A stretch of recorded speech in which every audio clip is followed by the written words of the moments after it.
Hello, everybody. Hello, Doors. Hello, Skywraith.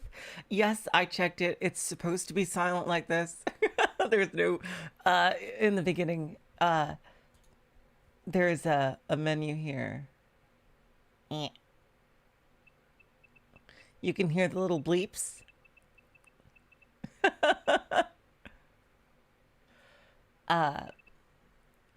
So yeah. Well, and hello, Sancho. Welcome to my Let's Play of Witch on the Holy Night. I believe this is the first story written by the prolific author Nasu, who went on to write the entire fucking Fate universe, which I have very little experience with. My only real exposure to the Fate universe is I've watched the original Fate anime by Studio Dean, and I played the original Fate Zero game until I could not stand the gameplay, and I'm really looking forward to the remake. Oh my god. I've seen the visuals of this and they look incredible, and hey, it's about witches, and that's right up my alley. So this is also supposed to be the very beginning of the Fate universe. So I am very eager to start this. Yep, this is actually the very start of the Fate universe, is what I've been told, Skywraith. So without further ado, let's start. It was a winter's day 8 years ago.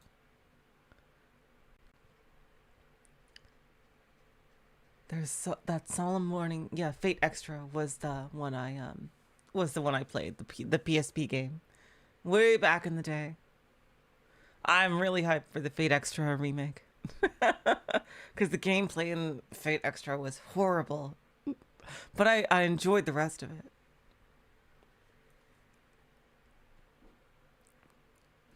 That solemn morning when she understood the value of life for the very first time.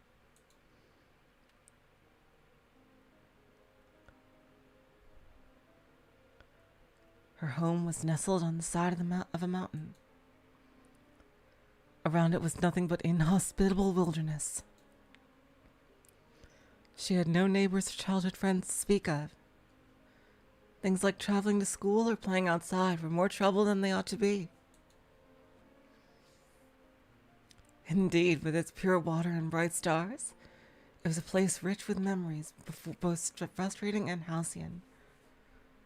Oh yeah, and I don't know if this counts, but other experience with Fate is also the crossover with HSR. But that was mostly with the original story, which I know through the old anime. So, yeah.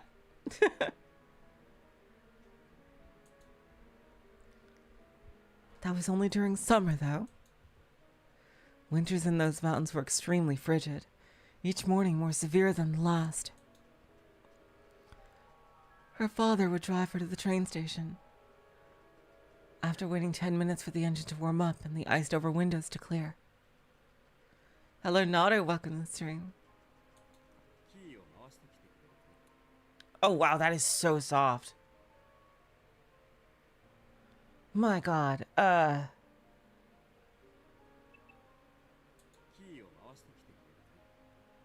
shit. Volume, oh, no. Yeah, voice volume higher, please.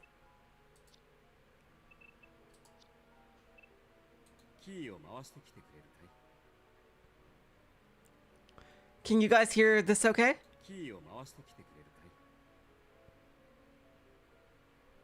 Or should I make it even louder? May as well make the music louder too. Oh, there was...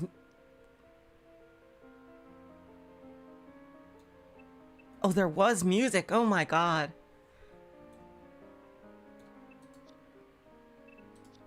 Jesus Christ. Why was it so soft? There we go. I think that's a lot better.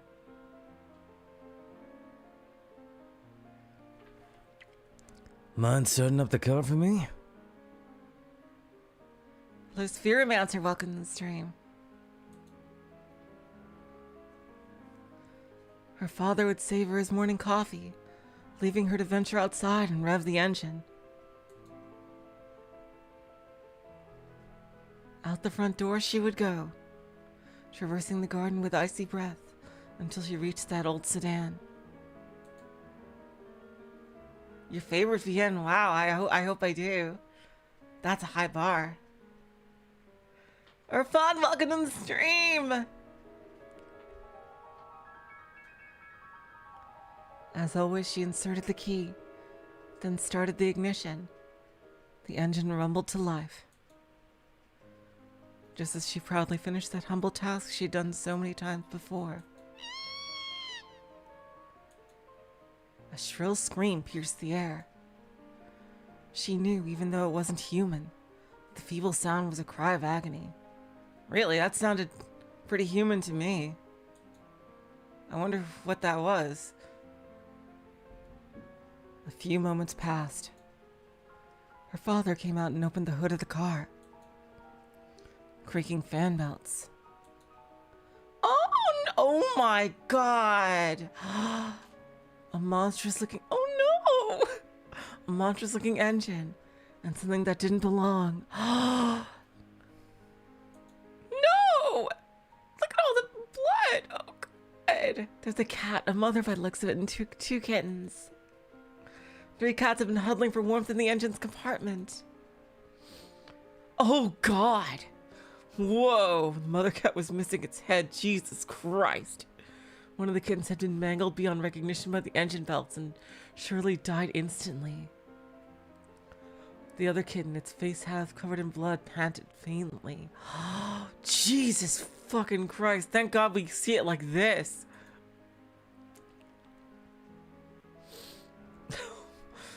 It desperately clung to its mother, or rather the chunk of meat that had been its mother, with the last bit of life it could muster. Poor things. Her father lamented their plight. The previous night had been especially cold.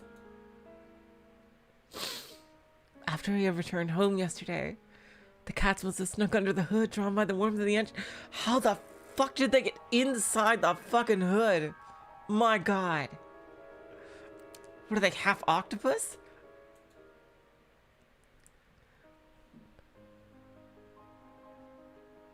Hello, Sloom, welcome to the stream. They had slept next to the engine and awoken to a storm of spinning belts. I see. Cars in the 80s were not sealed particularly well, so this was not unheard of.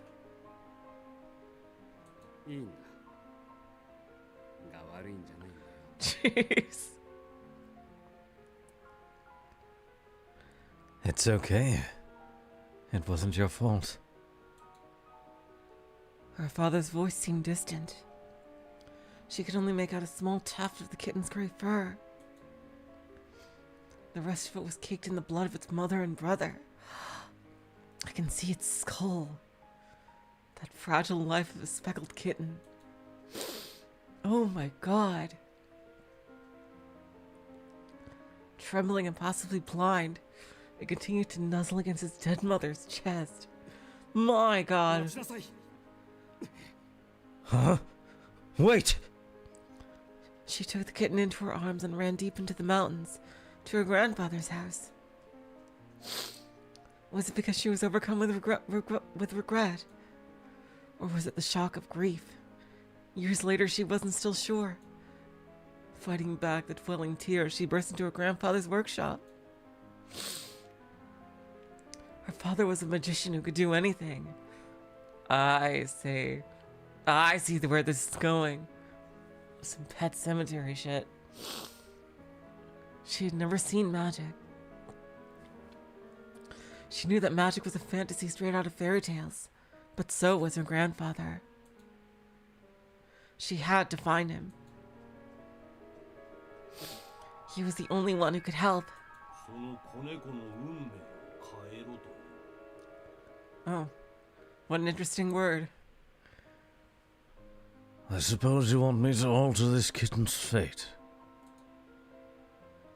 The cave-dwelling magician said indifferently. The kitten needs our help, she pleaded. Whether it was a simple task or Herculean labor, her grandfather would not say. He simply granted the girl's childish wish like a machine.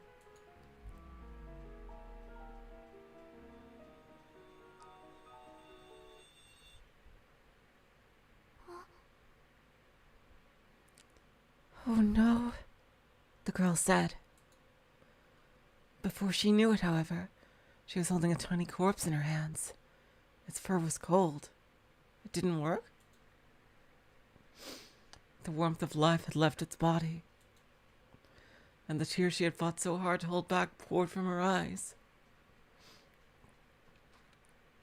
Regret spread through her chest like an endless gray sky.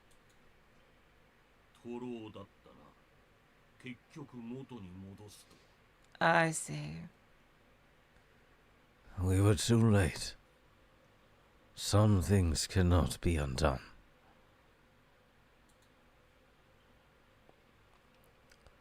Her mind struggled to come to grips with what had just occurred. The last 10 minutes were a total blank.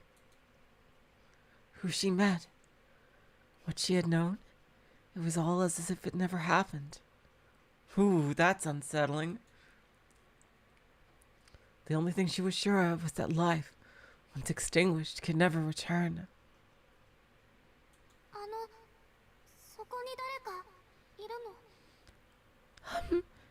Is somebody there? That day, it was her mistake that gave birth to me. Indeed. What? Huh. Very interesting. Whatever occurred that day, it was a day of nostalgia and longing. This is the fairy tale of 8 years ago. The day they first met, that no magic can ever bring back.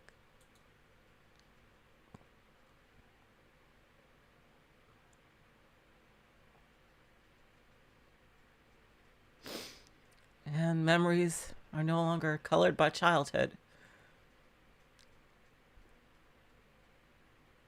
I guess that's her.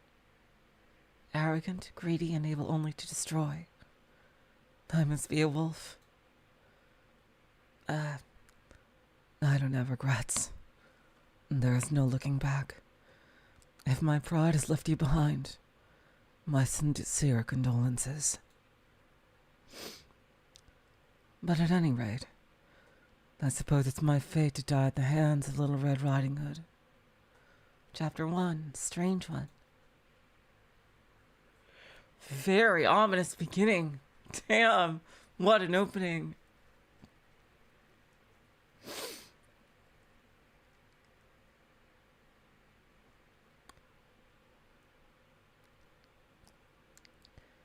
It was a quiet morning. From her bed, she could see the sky was an ashen, watercolor gray. The thermometer displayed 43 degrees Fahrenheit, a rather unforgiving temperature for November. Chilly. Her stomach woke her up with a growl, pathetically reminding her that she had completely missed breakfast. Hello, Emiya, welcome to the stream. I'm still reeling from the opening. Oh my god.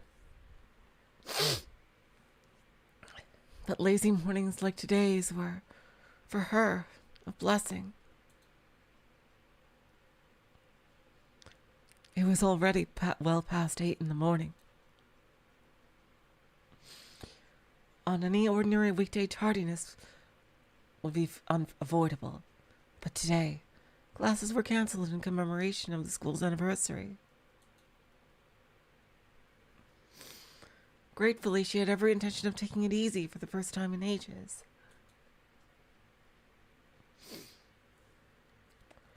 Outside the window was a gloomy gray, and it reminded her more of evening than morning.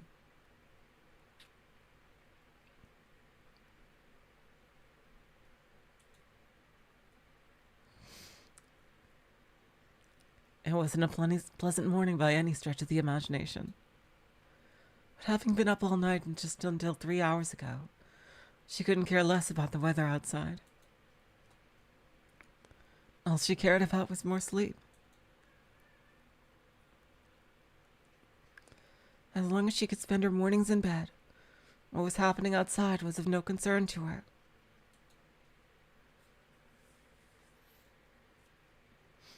She shut the curtains, then closed her eyes and tried to let sleep reclaim her. せめてあと2時間ぐらいは凡庸な夢を見ていられますように。 I'd like a nice uneventful dream for 2 hours, thank you. Blissful slumber found her soon enough. Her consciousness faded. However, her simple request would be mercilessly refused.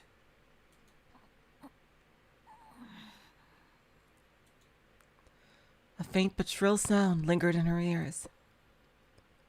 It was the unmistakable ring of a telephone. Much to her chagrin, her eyes popped open out of habit. こんな日に限って。 Come on. What today of all days?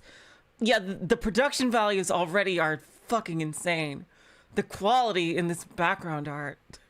Like, goddamn.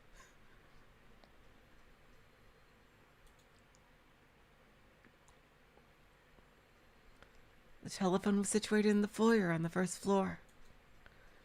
Answering it meant walking down a 30-foot corridor and going down a flight of stairs. Okay, so we're in the... This is taking place... it looks like this is taking place in the 90s if the childhood flashback was in the 80s. So she's a millennial like me. In her sleep-deprived state, that distance seemed somewhere between incredibly far and astronomically far.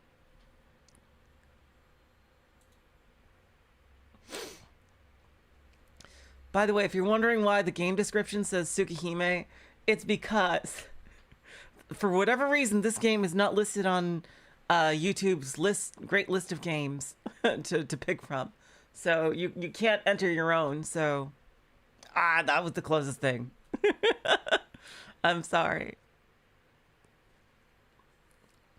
The phone's incessant ringing continued. She knew the caller would eventually give up if she ignored it, but she chose to fight the urge. Damn, that is a mansion. 出ないの？ Why doesn't Alice answer it? She thought her housemate would get it, but she soon had to abandon all hope. The realization struck that her housemate did not have the day off from school and was likely in class at a prestigious little hilltop academy.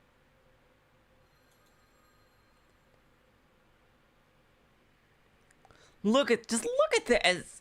This looks like halfway between a photo and a drawing. Like, my God. Jesus Louises Creases. The caller proved incredibly persistent. That persistence made the volume of the ringing seem even louder.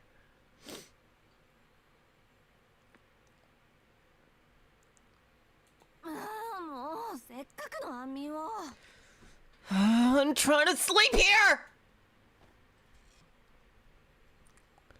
She was left with no choice but to get up, throw a top on, and leave the room.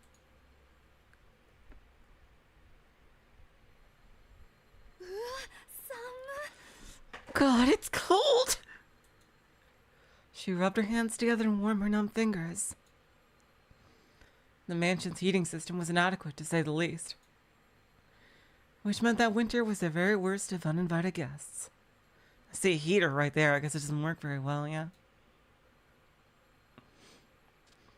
Never more so than on a dreary morning such as this, when one didn't need to use a thermometer to know how cold it was.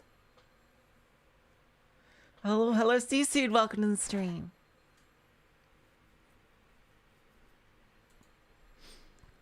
The mansion sat in the mountains and was surrounded by dense forest. Winter always arrived here first, before moving on to nearby towns.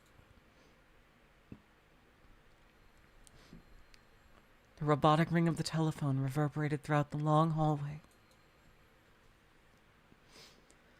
The mansion's furnishings had been so perfectly maintained that it made the place feel unlived. It seemed lonelier than it did splendid.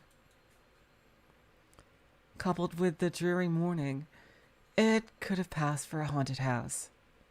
It's a lovely haunted house, but at night this looks like it could be terrifying.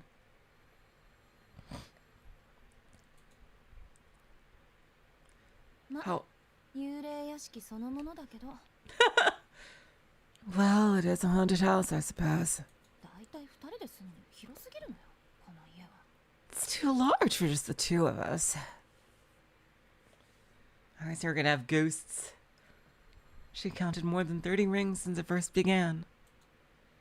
The caller either had a lot of free time on their hands, or had a good understanding of the house's circumstances. Or it was an emergency, I guess. She had a strong hunch that it was the latter. The window above looked out on a gloomy sky. This is incredibly cinematic. She hastened to catch the unrelenting ring in the act as soon as possible.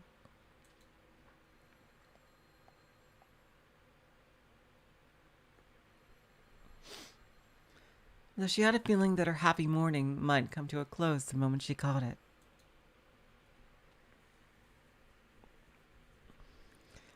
It was here that a series of incidents began. Apologies for the lack of romance to this tale. Well, that's okay. I love romance, but that's fine.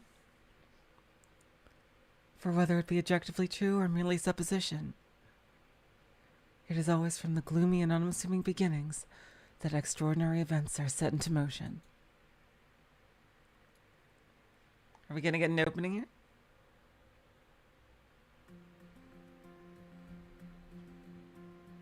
Yep, opening time.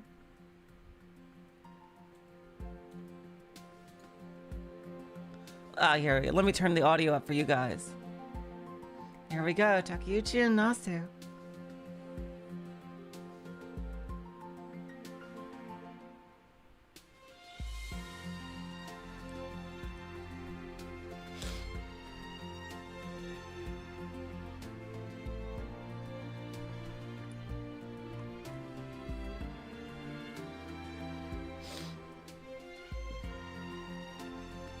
Oh, no, oh god, is this the opening blocked out? Are you fucking serious? That is so weird that it's not showing up. What the fuck? What is it? Oh, it's hidden? Oh my god. Fucking, oh.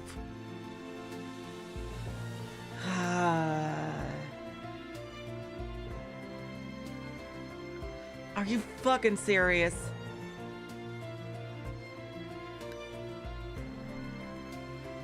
Preemptive YouTube strike protection. Oh my god, but they usually claim it through audio anyway. Jesus Louises Creases. Oh man.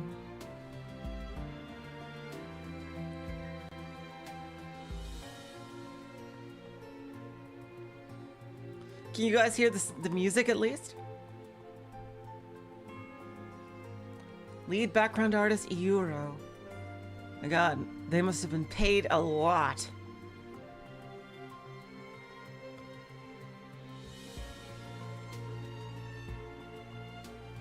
Okay, you can at least hear the music. That's good.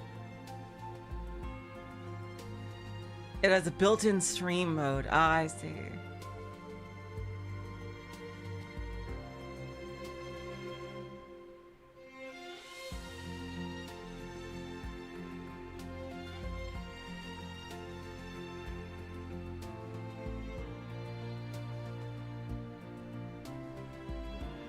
It's so equality that it's like streaming a movie, so it's blocked. We see images of a woman walking up an incline in a red umbrella. Here, let me do the closed caption. She has brown hair and is wearing a brown school uniform, looking over a town. bathed in early morning sunlight.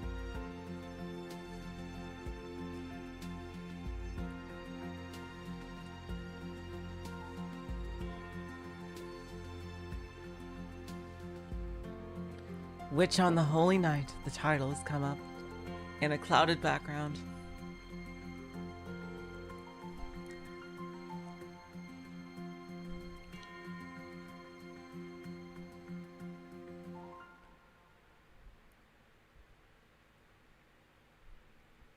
Hey, it's back. Okay. God, it is a true blind playthrough, yes. Oh, God. Fucking hell. Man. Okay, we're back. The rain had subsided somewhat by the time she reached the school gate. Sunlight seemed to be playing peekaboo behind the clouds in the distance. It looked like it might be cleared up by early afternoon. と言っても私には関係のない話だけど。 Not that it has anything to do with me, though. I wish I could see her face. The weather reflected her luck. On top of being forced out of the house at such an early hour, she had to suffer through winter rain. Hello, Red Max. Welcome to the stream. I'm getting a bad feeling about this. The sinking feeling she only had grew as she passed through the entrance and headed inside.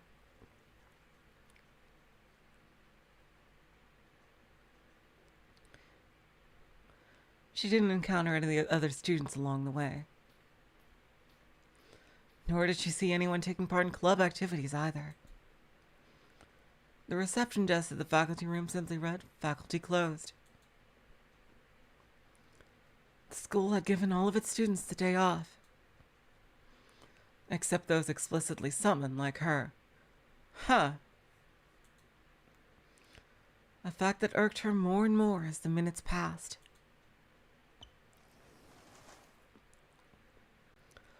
She opened the door to the faculty room and headed toward the desk she had visited a number of times before. The man at the desk wore a plain shirt and suit that were nonetheless neatly pressed.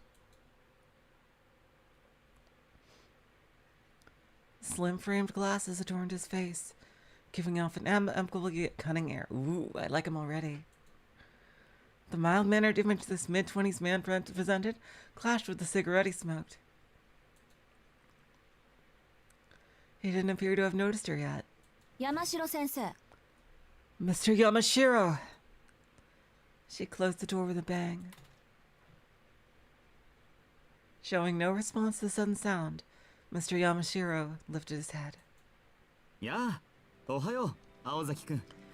Youken wa kiite iru kana? He's got a kind of Eisen look to him, damn. Hey there. Good morning, Miss Aozaki. I guess this means you got the call. So he called her. Right, so Aozaki, the main character. 1時間前に自宅で事前に何の相談もなく。 Yep, they called me at home about an hour ago, out of the blue. Having graduated from this high school himself, Mr. Yamashiro was not much older than the rest of the students. For that reason, the students preferred him over the other teachers. He always had something interesting to talk about, and kept conversations casual. In fact, he seemed more like an older student than a teacher, but she unfortunately didn't share her fellow students' fondness for him. Damn. Can't blame him though, like, she was of the opinion that teachers should come across as more austere. Like an iron fist that could inspire both love and hate in equal measure. Not a buddy to joke and pal around with. The exact opposite of how she felt a teacher should be. It was only natural that her manner towards him would be forced and unfriendly. He's probably right out of teaching school. Not that she'd ever been wired to make friendly small talk. I know that feeling. 今日もご機嫌斜めみたいだね、君は。You're in a foul mood today. それは先生の気のせいです。今日だけ特別。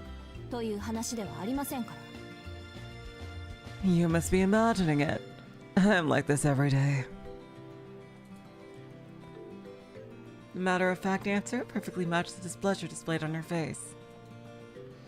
Her bad mood from having to get up early and the tiredness from staying up late must have collectively made her look positively adversarial. そうならいいんだけどね。彼にはそう辛く当たらないでくれよ。僕らじゃ正直どう扱っていいかわからないところもあるし。 So is she working as like a ghost or like a demon hunter? That's what it feels like. If you say so. Just go easy on our guest, okay? To be honest, we're not completely sure how to deal with him yet. 先生、その件ですけど、私まだ詳しい話を聞かされていないのですが。 About that. Do you want to tell me what the hell is going on? Because I have no clue. As Mr. Yamashiro met her piercing eyes, he finally understood the reason behind her tone, and slowly put out a cigarette. 電話じゃあなんて聞いたの？ Well, let's start at the beginning. What did they tell you over the phone? 転入生の紹介をするとだけです。 Oh, it's a 理由も脈絡もない説明でした。 student. Huh. I thought she'd be like... It felt like she was like called in to deal with like a demon or ghost or something. Just had to be introduced to a transfer student. They were a little hazy on the rest though. Are the voices okay for them for now, or... Because I don't want to get too used to it. One of Mr. Yamashiro's eyebrows stood up, impressed with the brevity of her answer. He could see that she was angry, not because she had been called to school on her day off, but because she hadn't been told why she was here. Mr. Yamashiro chuckled sympathetically. 先生、これが笑い話ならそろそろ帰っていいでしょうか。 If this was all a joke to you, perhaps I should just go home. いや、ごめん謝るよ。冗談じゃなくて真面目な話なんだ。ちょっと君の手を借りたくてね。 Wait. I didn't mean to laugh. This is not a practical joke. We could really use your help. 本当に転入生の問題で。 So there really is a transfer student? 訳ありというか難しいというか。 Well, yes, but he has, how should I put it? Difficult circumstances. Yo, Void Dweller, welcome to the stream! Oh, I'm so hyped to have you here. 彼、宗十郎くんと言うんだけど、ちょっといろいろとずれていてね。僕らが案内してあげるより、同世代の君の方が適任だと思ったんだ。 His name is Soujyuro, and he's a bit, well, peculiar. So we thought someone around the same age would be best suited to show him the ropes.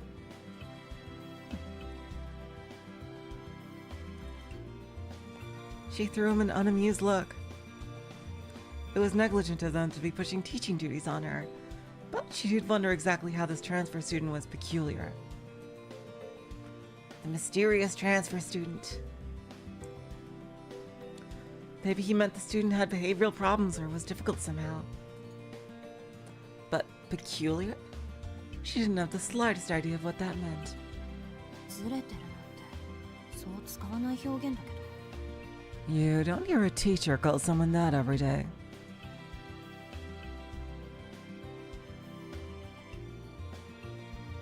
She had her doubts, but swept them aside for now.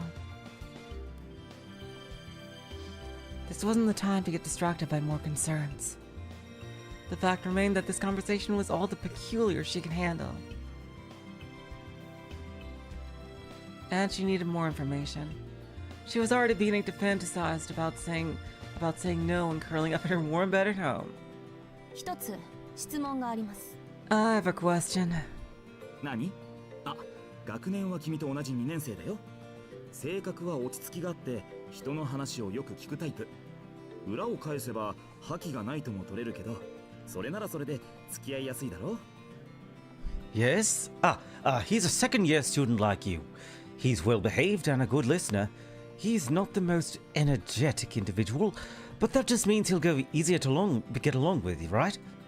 青崎くんとはクラスは違うけど、きっと仲良くな。I usually don't like NVL mode for visual novels because it covers the characters, but I really like what this is doing. That after the text is gone by, it fades so you could see the art better. I really appreciate that. He's not in the same homeroom class as you, but I'm sure you'll get along just... そういったことは本人から直接聞きますし、測ります。 I'll be the judge of that when I actually meet him. そうではなく、なぜ私なんでしょうか。 And none of that answered my question. Why me? Though her tone was still stern, it was clear that she was willing to cooperate. She had decided to put her feelings of dissatisfaction aside and focus on the task at hand. Forcing herself to act empathetic in spite of her self-absorbed nature was something she was used to. Paradoxically, this force of will was also the reason teachers put so much faith in her. To a point.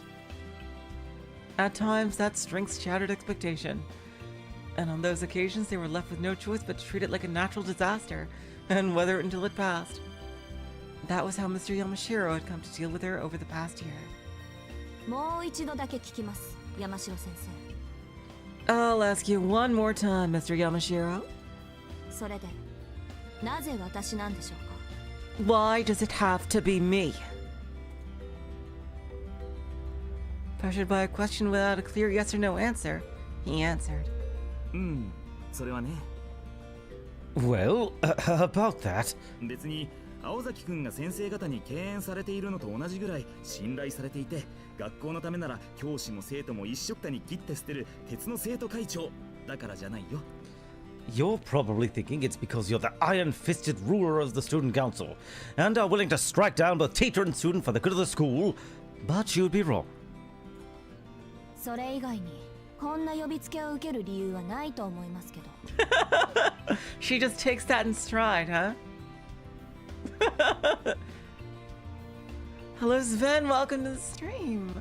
Oh, well, that means a lot. Thank you so much, Sven. I see that she's the kind of person who would take that description in stride. Interesting. So she's kind of badass, basically. I can't imagine any other reason you'd call me. Her eyes did nothing to hide her disbelief as she glared at him. Strength far beyond that of an ordinary 17-year-old girl, coupled with the youthful beauty of one. Mr. Yamashiro lets up a genuine smile, admiring the miraculous balance of qualities. いや、責務だけでいいなら僕がやってるさ。この人選に関しちゃ、教師や生徒会長といった役職も関係ないよ。I mean, I'd handle this myself if it was just about pure obligation. But who gets this job has nothing to do with whether they're a teacher or on the student council. なんていうか、こんな頼みを損得抜きで聞いてくれるのは君だけだと思ってね。適任ですからと強く推薦したわけ。I just felt that you were the only one who would entertain this kind of a request without needing to weigh all sides. That's why I insisted it be you. In other words, he knew she wouldn't say no. So what is this guy exactly? This guy is getting a lot of build-up. 山城先生。 Mr. Yamashiro. うわ、怖っ。もう睨まない睨まない。言ったろ？僕にはともかく彼には笑顔でって。Oh dear. Would you stop glaring at me like that already? At least put on a smile for your new schoolmate. とまあ、納得してくれたならすぐに移動しよう。もうずいぶん待たせてしまっているからね。Look, if you're agreeing to help, we should go see him. We're already kept him waiting long enough as it is. それと、雨の中ご苦労様。帰りはもちろん車で送るよ。And because you braved the rain to get here, I'd be happy to give you a ride home. Mr. Yamashiro stood up gracefully. I'm good, thanks, she replied, before turning and walking out of the faculty room. Probably a good idea. Probably a good idea, yeah.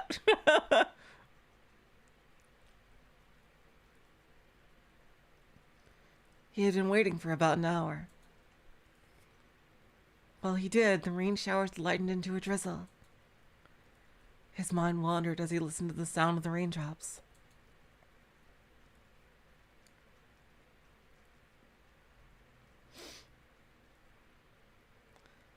The room was filled with neatly arranged rectangular tables. He was the only one there. Quite some time had passed since he had been brought to this room and asked to wait. And in the early 90s, the best he could probably have would be like a Game Boy, I guess, to pass the time. Even the best behaved student might have grown dissatisfied or anxious with the situation by now, but the boy stuck to his spot like a scarecrow. He was chilled to the bone. It was the end of November, and the low temperature in the morning had marked the start of winter. The room was not much warmer. The heater hadn't been turned on. Either he'd missed the teacher telling him to turn it on, or he'd never seen one in his life. He breathed lightly on his freezing fingers as he aimlessly surveyed his surroundings. This dreary place was apparently a meeting room. The other students might have considered it a wonderful place to meet, but to him it was drab and overly spacious. It was a lifeless place that reminded him of a narrowed cave. This is probably Soujyuro, I imagine. Doors. Stuck in this cold room with absolutely nothing to do, his mind turned to what they wanted to discuss.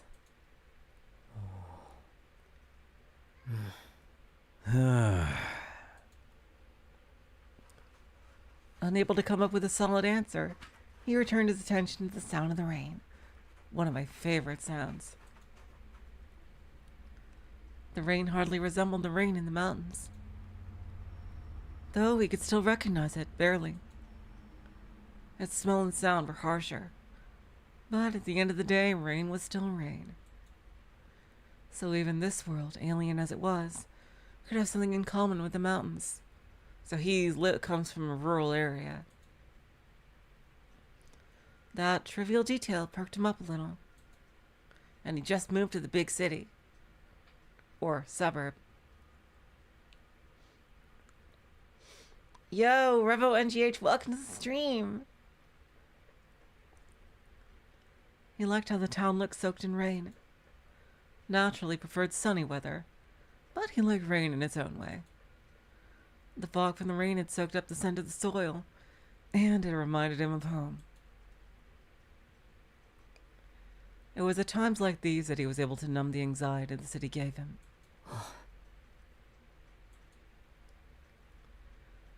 But then he let out a discouraged sigh. How pathetic. He had already been here 2 weeks and thought of his hometown still made him sad.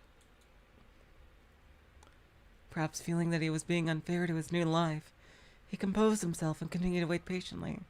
Alright, so one thing to keep in the back of the mind is, why did he suddenly move towns?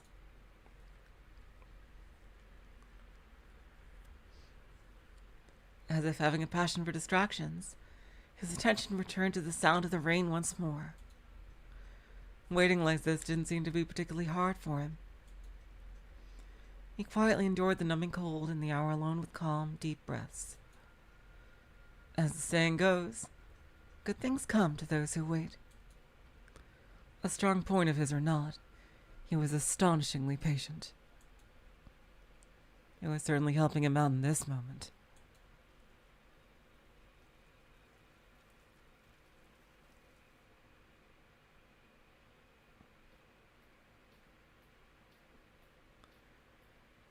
She, on the other hand, was livid. The profile of the transfer student had been explained to her on her way to the meeting room. She was told that he had lived his whole life up in the mountains without any electricity. They're really hyping up this meeting here. My God, I can't wait to see what it's going to be. Well, like what's going to be like when they meet. That meant more than half of civilized society would have been an utter mystery to him. なんて絶望的な断絶。戦後どころか戦前の話じゃない。ロビンソンにも程がある。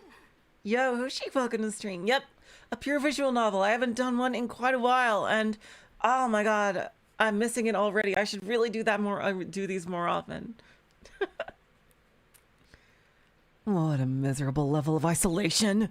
How is this even possible in post-war Japan? He's like Robinson Crusoe. She had every right to be angry. His village has apparently remained isolated in the mountains for many years.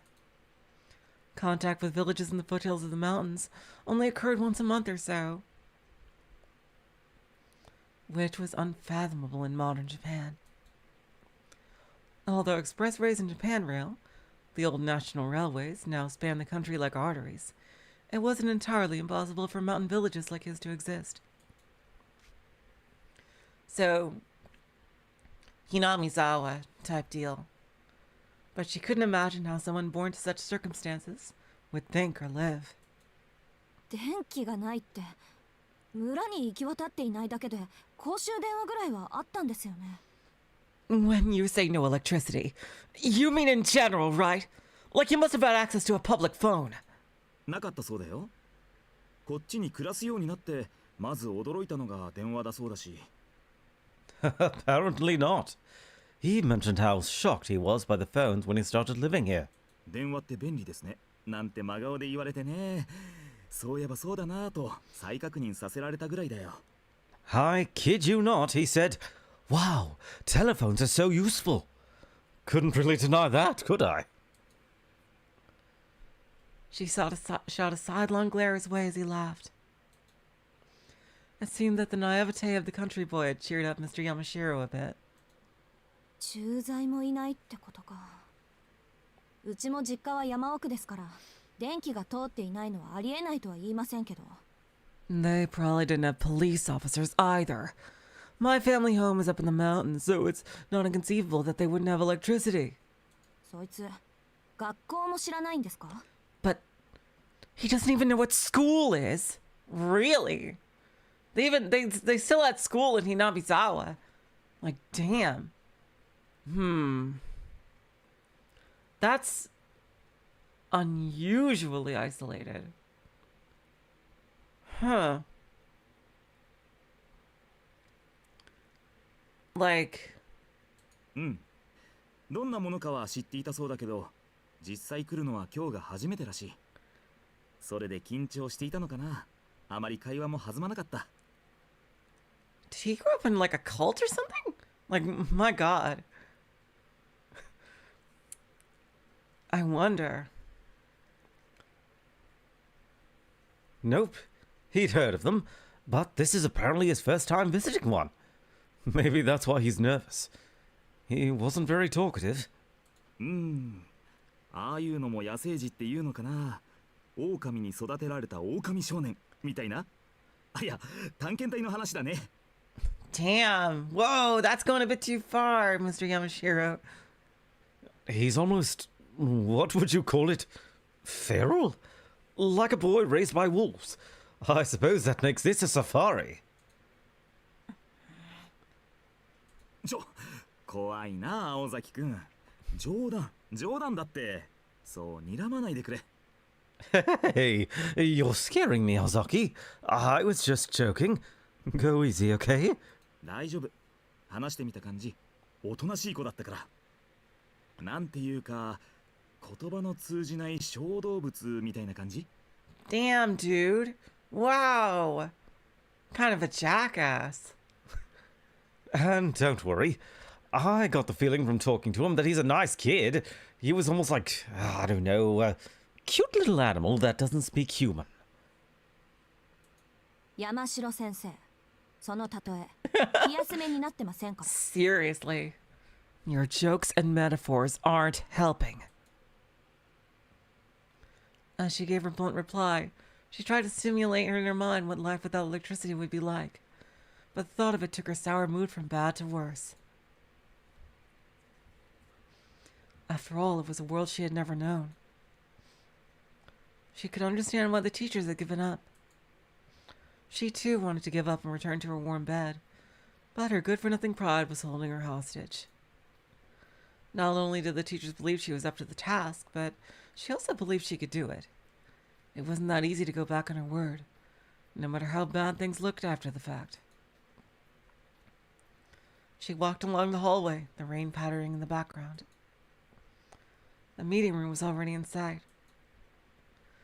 With a furrowed brow, she fixed her long hair in anticipation of meeting the unknown stranger within. Her elegant strides were like those of a confident general going into battle. いや、青崎くん、 Ozaki? 君を信頼してる僕だけど、念のため確認しておくよ。なんていうか、優しくね。できれば笑顔とか作れないかな。I believe in you and all, but I'll say it again. Be nice, okay?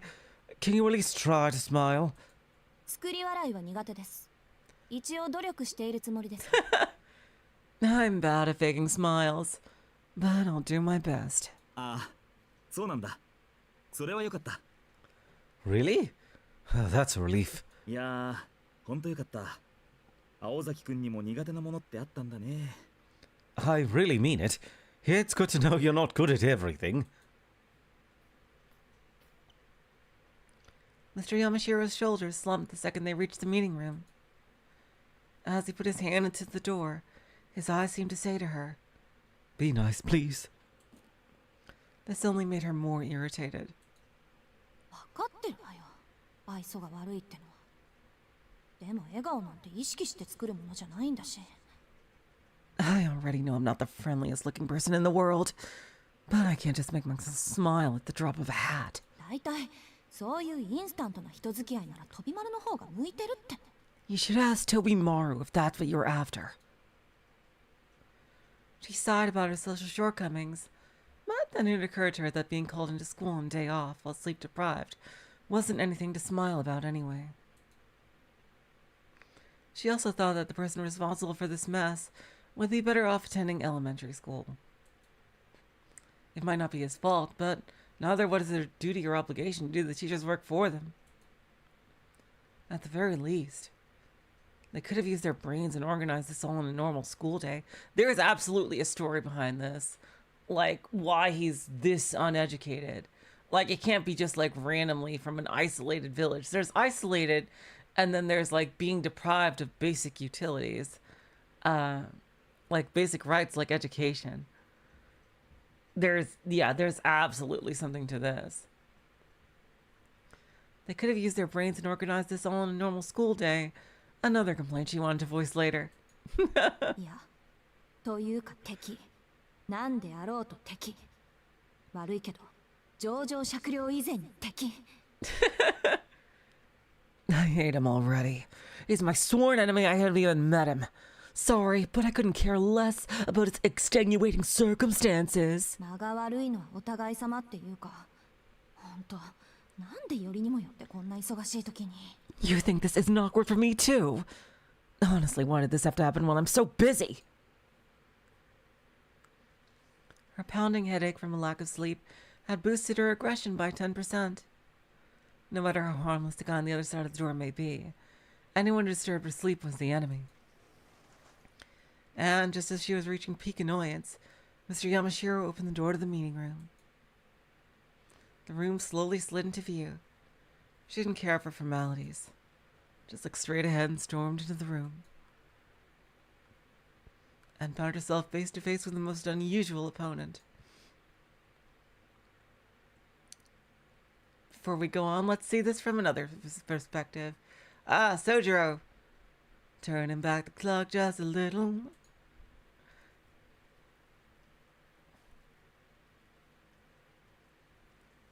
You don't have to do anything.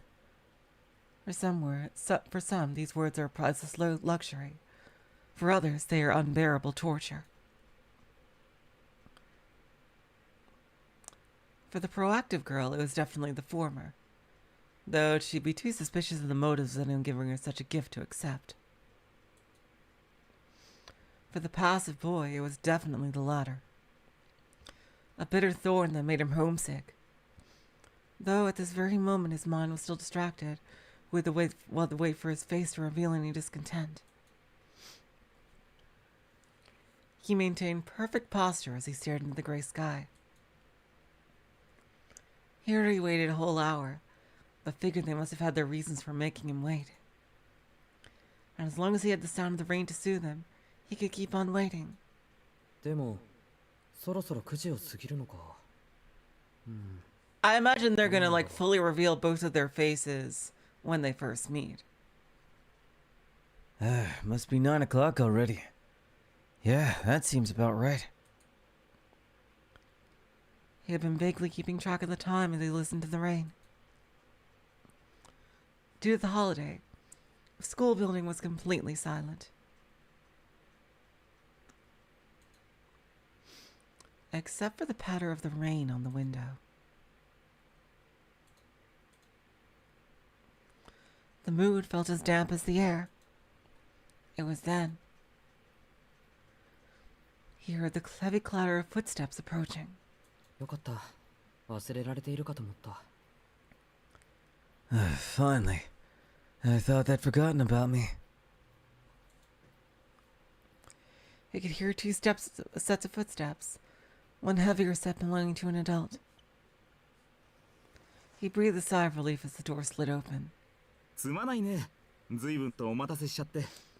So sorry to keep you waiting. The first person he saw was a man wearing glasses and an awkward smile. That's Mr. Yamashiro. That's Mr. Yamashiro. The one who brought me here. ってあれ？里中先生いないんですか？ Huh, there was supposed to be another ひどいな。 person. 話し相手になってあげてと言ったのに。 Hey, where's Mr. Satonaka? I told him to keep you company. He shouldn't have left you here. Mr. Yamashiro scratched his head, looking increasingly apologetic. And then from behind him, with a tight-lipped expression that made it clear she didn't want to be there, a dark-haired girl with a determined look in her eyes appeared. Ah, yes, do the cinema.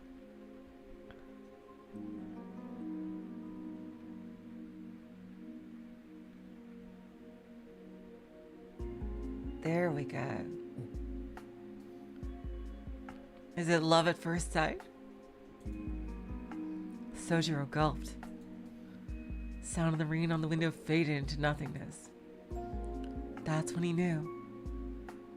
This was how it felt when time stood still. Damn. Good luck, man.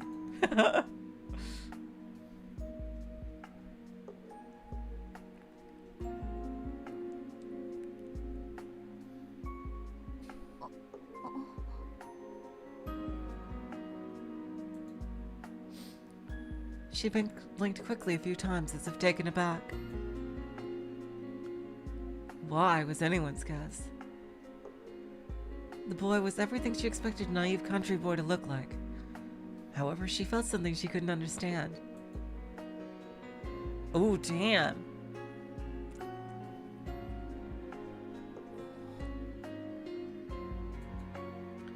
His eyes widened slightly as if taken aback. The reason was obvious. Putting his feeling into words was a different matter altogether. So we will never know exactly what he experienced in that moment.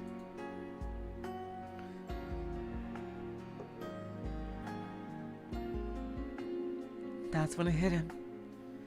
He sensed he'd been touched by the hands of destiny. Or fate, as one could say. 紹介するよ。彼が転入生の静木宗十郎君。 Allow me to introduce the two of you. This is the transfer student I mentioned, Soujyuro Suzuki. で、こっちの彼女が静木君の案内役。 And this is the girl that'll be showing you around. うちの生徒会長で休日をして新しい仲間の案内役を買って出てくれた青崎青子くんだ。 Oh, she's the student council president. She's our student council president and came in on her day off just to welcome you. Her name is Alko's Aozaki.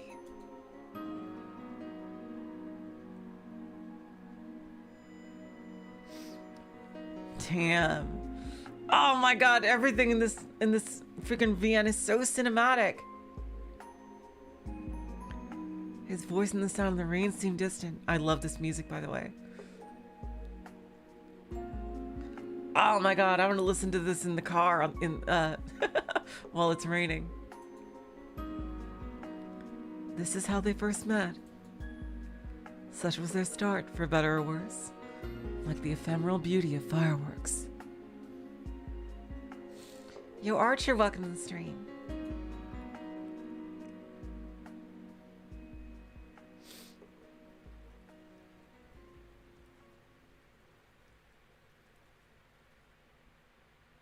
Like, the opening seems like it could also go there.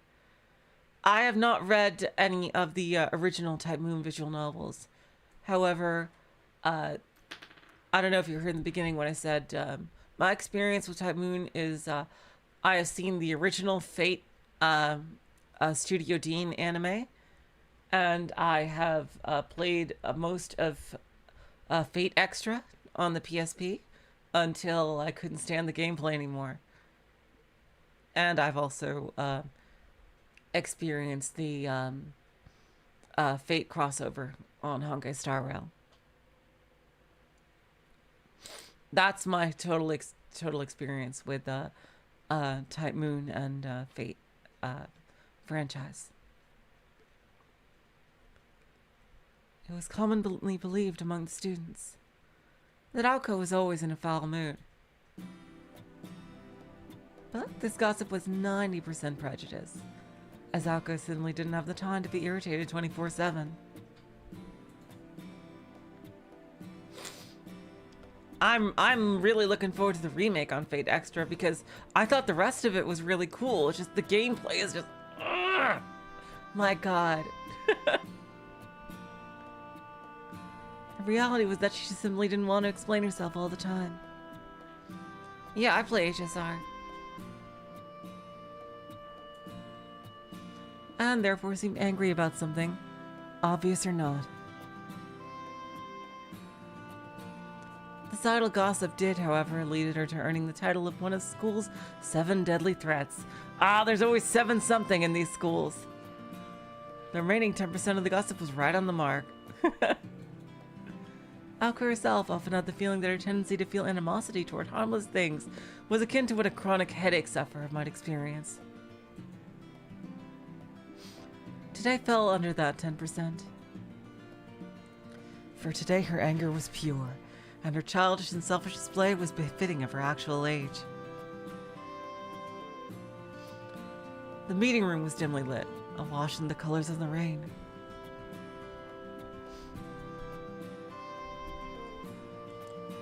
To reduce electricity costs, school regulations forbid the use of lights during the day.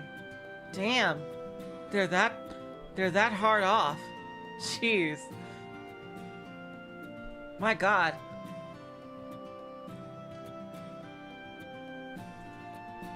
That was the setting the 3 of them found themselves in. They are that strapped for cash. That's not a very, that's clearly, even though it looks quite nice, I guess it's not a very rich school district. Her first impression was that his calm demeanor reminded her of a field of wildflowers. In spite of his perfect posture, his overall air felt placid, tame even. And though describing him as meek would be going too far, at the very least he was passive. Yeah, he's definitely not meek. Yeah. Even through his uniform, she could see that he was thinner on average. Yeah, oh yeah, he has some bandages on his neck. Ooh, on his neck. I wonder what that's all about. Is he a vampire? His dark hair was unkempt, and he came across as wholly forgettable boy. She had to look at him in a more positive light. She would describe him more of a young man than a boy. It was his calm demeanor that made him seem more mature. Was that the cause of Aoko's reasonless reaction? You seemed almost too at home in the meeting room, and she was left with the impression that it was her and the teacher, not this outsider who are the guests here.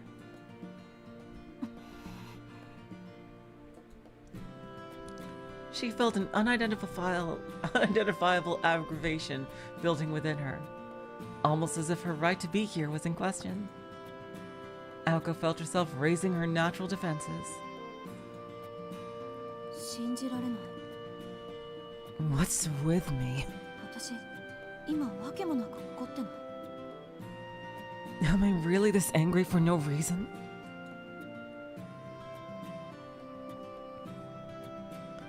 She hated not understanding things, her own emotions in particular. It pained her less than you would imagine for a perfectionist like her, but it still nagged her like a thorn at her side. いやーほら青崎くん挨拶してあげなくちゃ。Aozaki, why don't you introduce yourself? Mr. Yamashiro's attempt to relieve the tension was equally irritating. 挨拶？ Introduce myself, huh? After casting a nasty glare in the teacher's direction, Aoko turned to face the boy. From an outsider's perspective, it might have looked like a stare to him. He seems completely nonplussed and confused. And in that instant, the culmination of her emotional state hurtled toward the innocent boy and skewered him.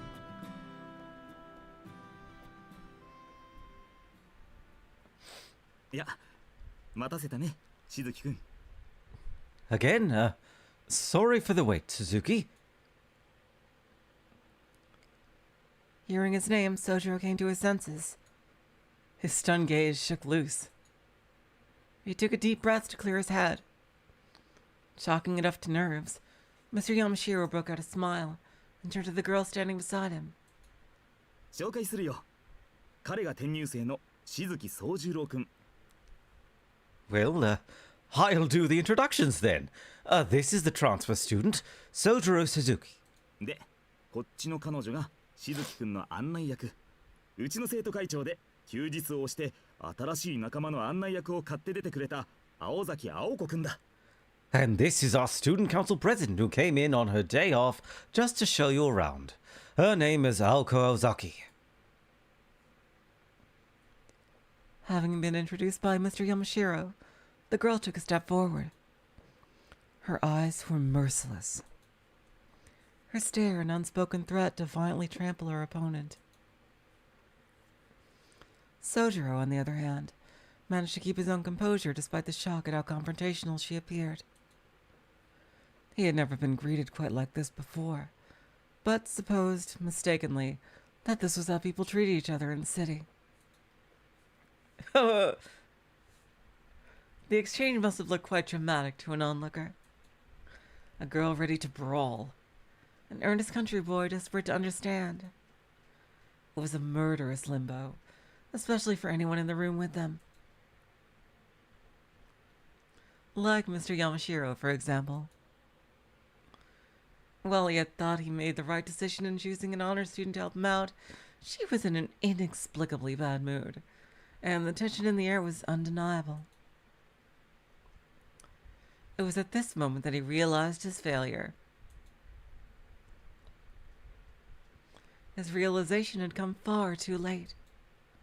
One false move, and this girl, for whom no problem was too large, would become a storm that would rock the very foundations of the school. Just as the almighty Joker card could bring either fortune or disaster, the sole teacher who had been present at the time come to bear the blame for the scandal that ensued. いけてる。二人とも気は合うようだね。 Wow, you two really seem to have hit it off. それじゃあ僕はこの辺でいいかな。 I suppose I can leave you two to it then. Oh dear, what have I gotten myself into? Mr. Yamashiro laughed nervously as he crept toward the door. 僕は職員室にいるから終わったら来るように。 I'll be in the faculty room. Stop by when you're finished. いいかい青崎くん。くれぐれもだぜ。You'll be all right, won't you, Ozaki? なんていうか、生徒会長としての度量の広さをこの際僕に信じさせてほしいかな。You're the student council president. Don't let me down.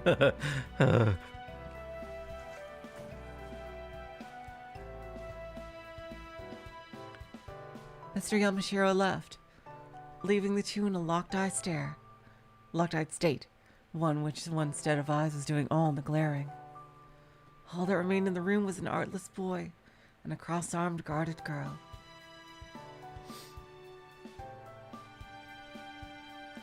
The two lingered in silence. They resembled shogi players agonizing over their first moves, though it was only Aoko who was reading so much into the situation. She decided to put her irritation aside for the time being. With no reason to feel revulsion for him in the first place, she sighed deeply and faced Soujyuro. まあいいわ。山城先生がヒルアンドンなのは今に始まったことじゃないし。Whatever. It's not like this is the first time Mr. Yamashiro landed me in it. それで、あなた名前は？ So, what's your name again? Her tone was nothing if not reproachful, though he had done nothing to offend her. But the boy failed to pick up on it. Incapable of such venom himself. ああ、静木宗十郎かな。君は青崎さんだったね。I'm Soujyuro Suzuki, He replied. and you're, Miss Aozaki, right? For whatever reason, he came across as happy in his response. さんはいいわ。柄じゃないから。 Drop the miss. That's not my style. こっちは静木くんでいい？ It's Suzuki fine? いいって何が？ What do you mean? だから呼び方。ふんづけでいいかって聞いてるの。What do you mean? What do I mean? 何よ？おかしなこと言った？私。 Hello. Did I say something weird? いや、すごく。Yeah, very. The boy replied immediately as if it was a natural response, but quickly second-guessed himself. いや、いいんだ。ごく一般的なんだろう。 Huh. Hmm. Never mind. That must be normal here. 静木くんで頼む。君は青崎でいいんだよ This guy is... Ooh. Trying to read you, Mr. Male Lead. Let's see. Let's see. This guy.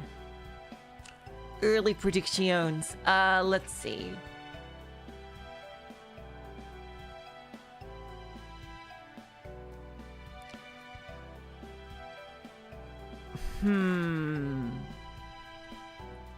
Maybe an artificial human of some kind. Like, not completely artificial, but like,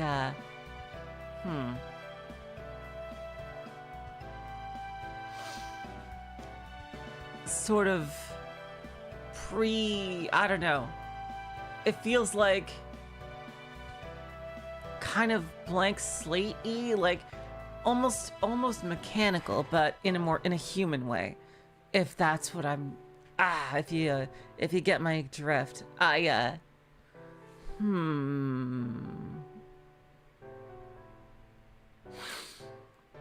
wonder.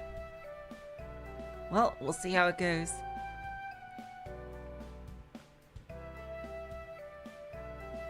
You can call me Suzuki. You mind if I call you Ozaki? Is this an okay voice for him? よろしく。 Suit yourself. She followed her blunt reply with a swift turn away from him. Well, she was hardly thrilled at the prospect of the task at hand. It had been entrusted to her, and it was her personal policy to see it through to the end. 悪いけど優しくしてあげる気はないから。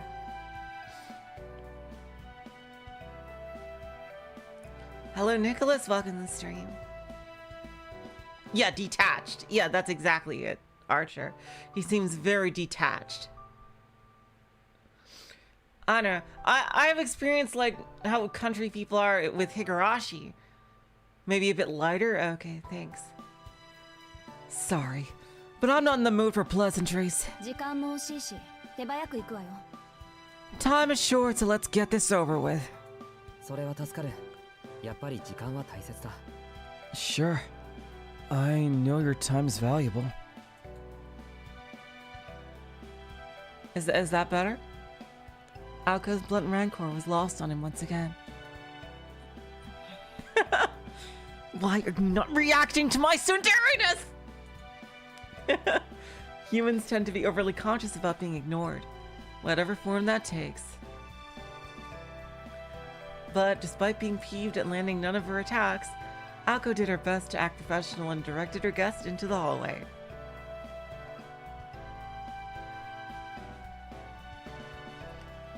There was no sunlight in the hallway nor any sign of life. This was more like a prison than the cave was the meeting room.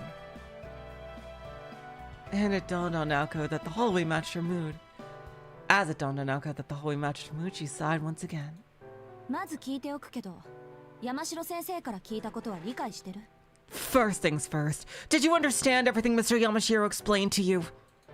ああ、学校の仕組みについては分かった。Yes. I get how the school works. この建物全部に同い年の人間がいるなんて、ちょっと想像できないけど。But it's still a bit hard to imagine that everyone here is around the same age. そう、よかったわね。 I see. Great. Alko rubbed her forehead. This Soujyuro kid had no idea what he was in for. Apparently all he'd heard about school was that it was a place where a lot of people met to study. Has he ever even seen another person his age? My god. High school teachers imparted to students their knowledge in various fields of study, while fostering discipline and creativity. But never did Alko imagine that she would have to explain the concept of school itself to someone. See, like, this is, like, very unusual. Like, there would, like, even, like, in a mountain village, there would be something of lessons of school. Like, some kind of school, no matter how ye old one-room schoolhouse it would be. It just, that's why I think he's more than just a mountain villager. For sure.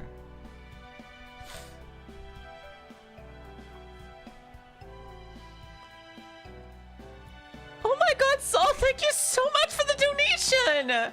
Oh my god! I don't know, oh my god, thank you. I don't know, COP, I'm not familiar with that currency, but thank you so much! That's incredible, thank you.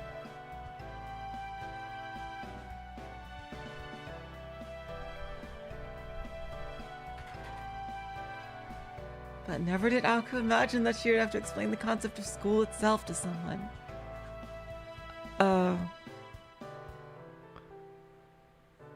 Let me look that up. Hold on. So I can react properly. Colombian peso. Let's see.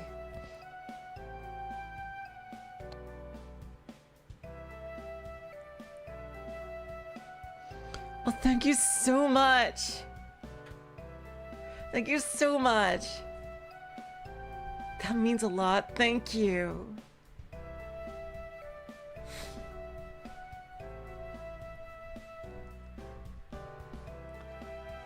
But never did Alko imagine that she would have to explain the concept of school itself to someone.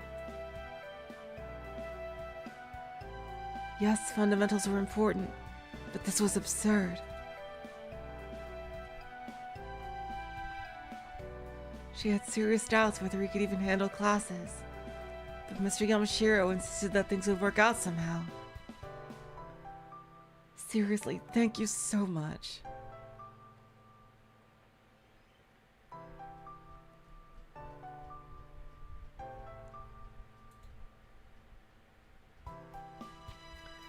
Shows you had managed to pass the transfer exam after all. Barely. ま、私には関係ないけど。 Not my problem. So okay, so he has. This guy is so mysterious. He is the mysterious transfer student. Alco grumbled mentally as she walked down the hallway. She consoled herself with the fact that today would be the only day she'd spend with the boy out of time. Or at least she'd try to keep it that way. Ozaki, Zaki? He asked, calmly trying to get her attention. 何？ What? こっちも一つ聞いていいかな？ Can I ask you something? だから何？ Yes, what is it? 俺の気のせいだと思うんだが、君はまるで何かを睨んでいるように見える。I could be wrong about this, but you seem upset about something. やはり今朝は悪いものでも。 You're not a morning person, are you? His gaze revealed earnest concern, as if asking her if she'd remember to eat breakfast.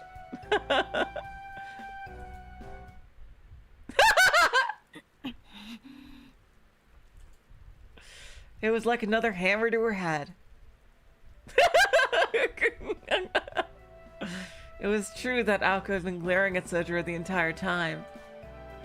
Glaring red-hot daggers, in fact. Not just at him, but the universe.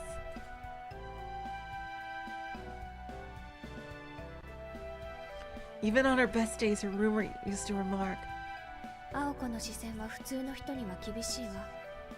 Most people can't handle your scowl, Aoko. もう少し多くのことに寛大になるべきね。 Hello, Suave, welcome to the stream.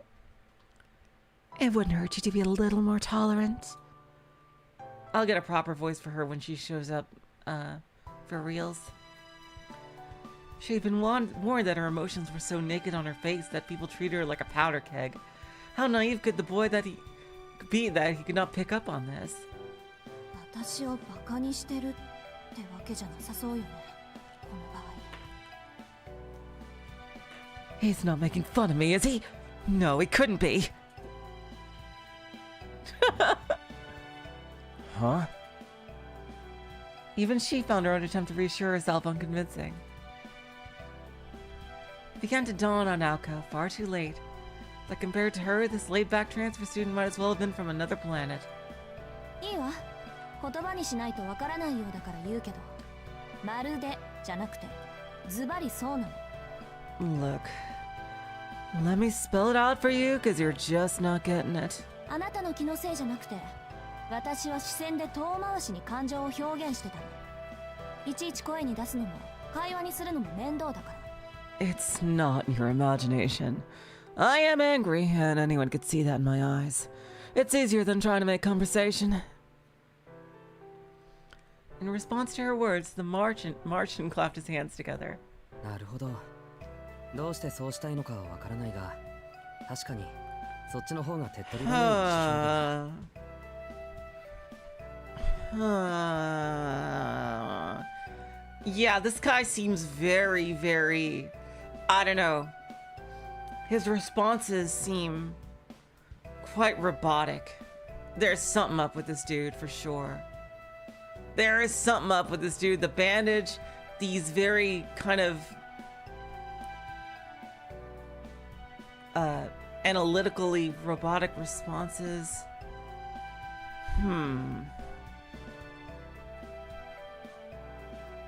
That makes sense.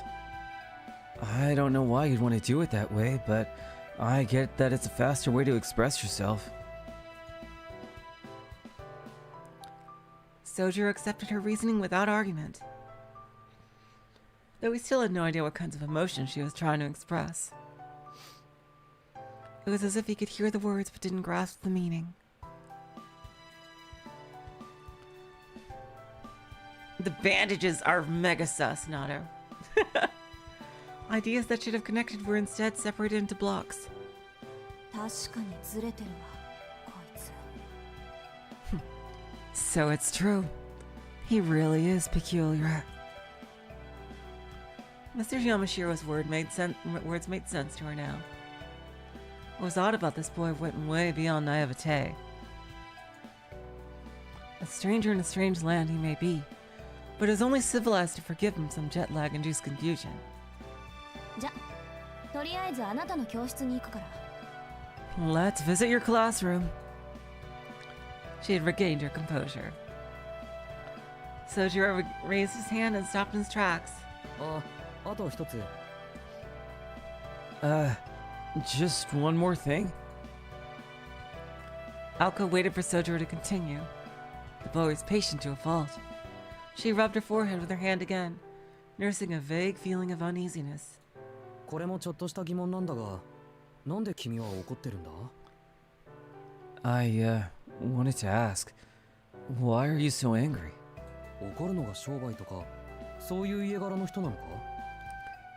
Is it your line of business? Or does it run in your family?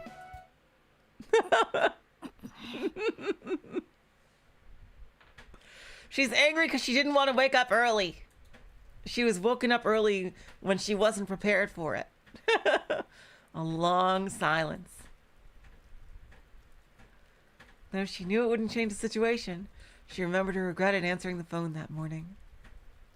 He meant no harm. She repeated this thought like a mantra in her attempt to keep her impulses in check. 別にあなたのせいじゃないから気にする必要はないわ。 It's not you, if that's what you're worried about.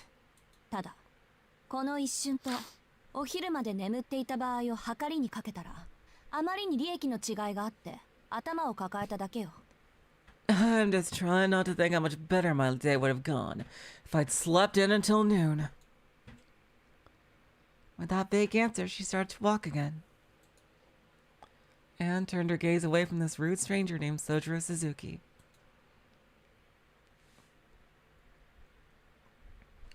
While what constitutes normal is certainly up for debate, most would undoubtedly refer to him as so. He was a simple and nice boy with nondescript features. If he was an ice cream flavor, he would be vanilla. And Soujyuro found Aoko to be very businesslike and full of life.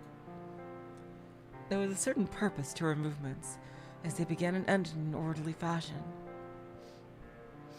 The way her finger raised when she pointed at things. The way she made her way across the hallways and classrooms. Very analytical. The way she would occasionally glance back at him to make sure he was keeping pace. Each and every movement was so impressive that he couldn't take his eyes off her.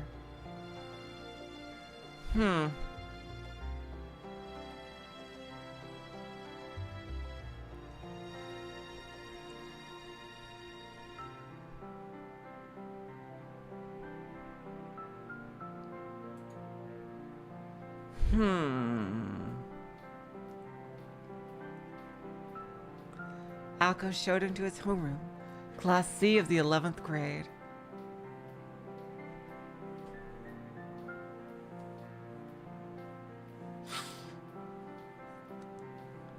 It feels like he has combat training.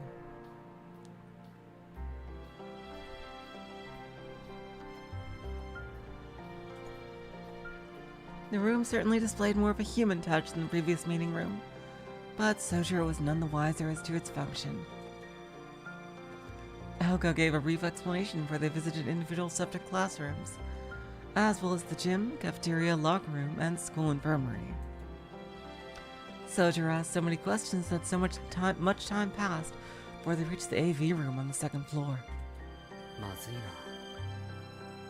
Oh dear.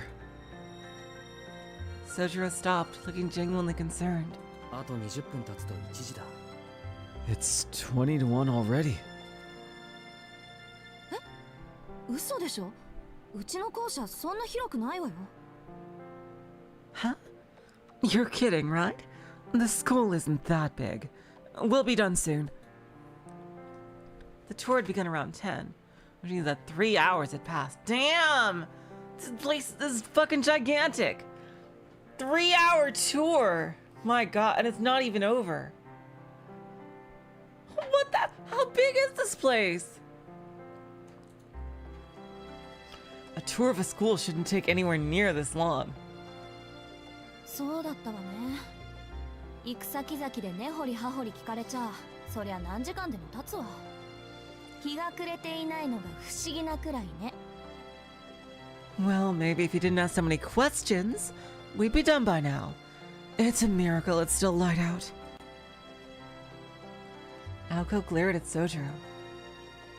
She was being sarcastic, of course, knowing full well he would never pick up on it. Is he? To her surprise, he looked down apologetically, unable to hide his dejection. なんだこいつ。ちゃんとしてるっちゃ。 Oops, I think I broke him. The guy before her now was nothing like earlier. In contrast to seeing his once impenetrable veneer when they first met, she found herself feeling sympathetic. Momentarily, at least, until her irritation returned in full force. で、何がまずいの？覚えることが多すぎてパンクしたなんて言わないでね。What's the hurry? Don't tell me your brain's not big enough to remember all this stuff. いや、それもあるけど、学校のことは別にして、1時になるとまずいんだ。I guess he has an appointment or something. Well, there's that, but it's more about it being almost 1 o'clock.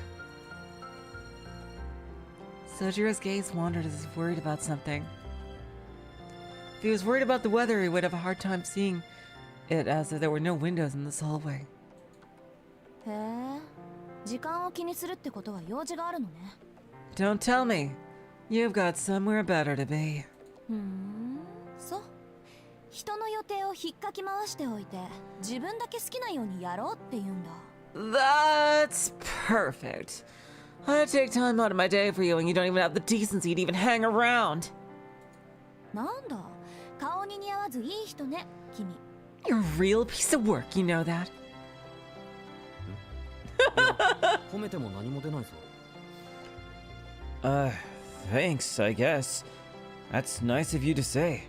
See, yeah, okay, yeah, there's a difference between being from the country and not knowing what fucking people mean. There is absolutely something to this dude. What the hell? It feels like he's like just now learning to be human. Like he's never interacted with other people before in his life. Like, what the hell?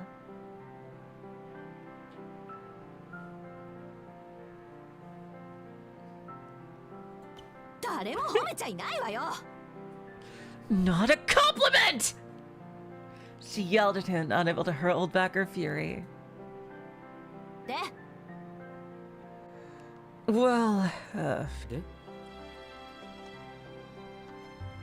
Well, what? それで、一体何の用なの？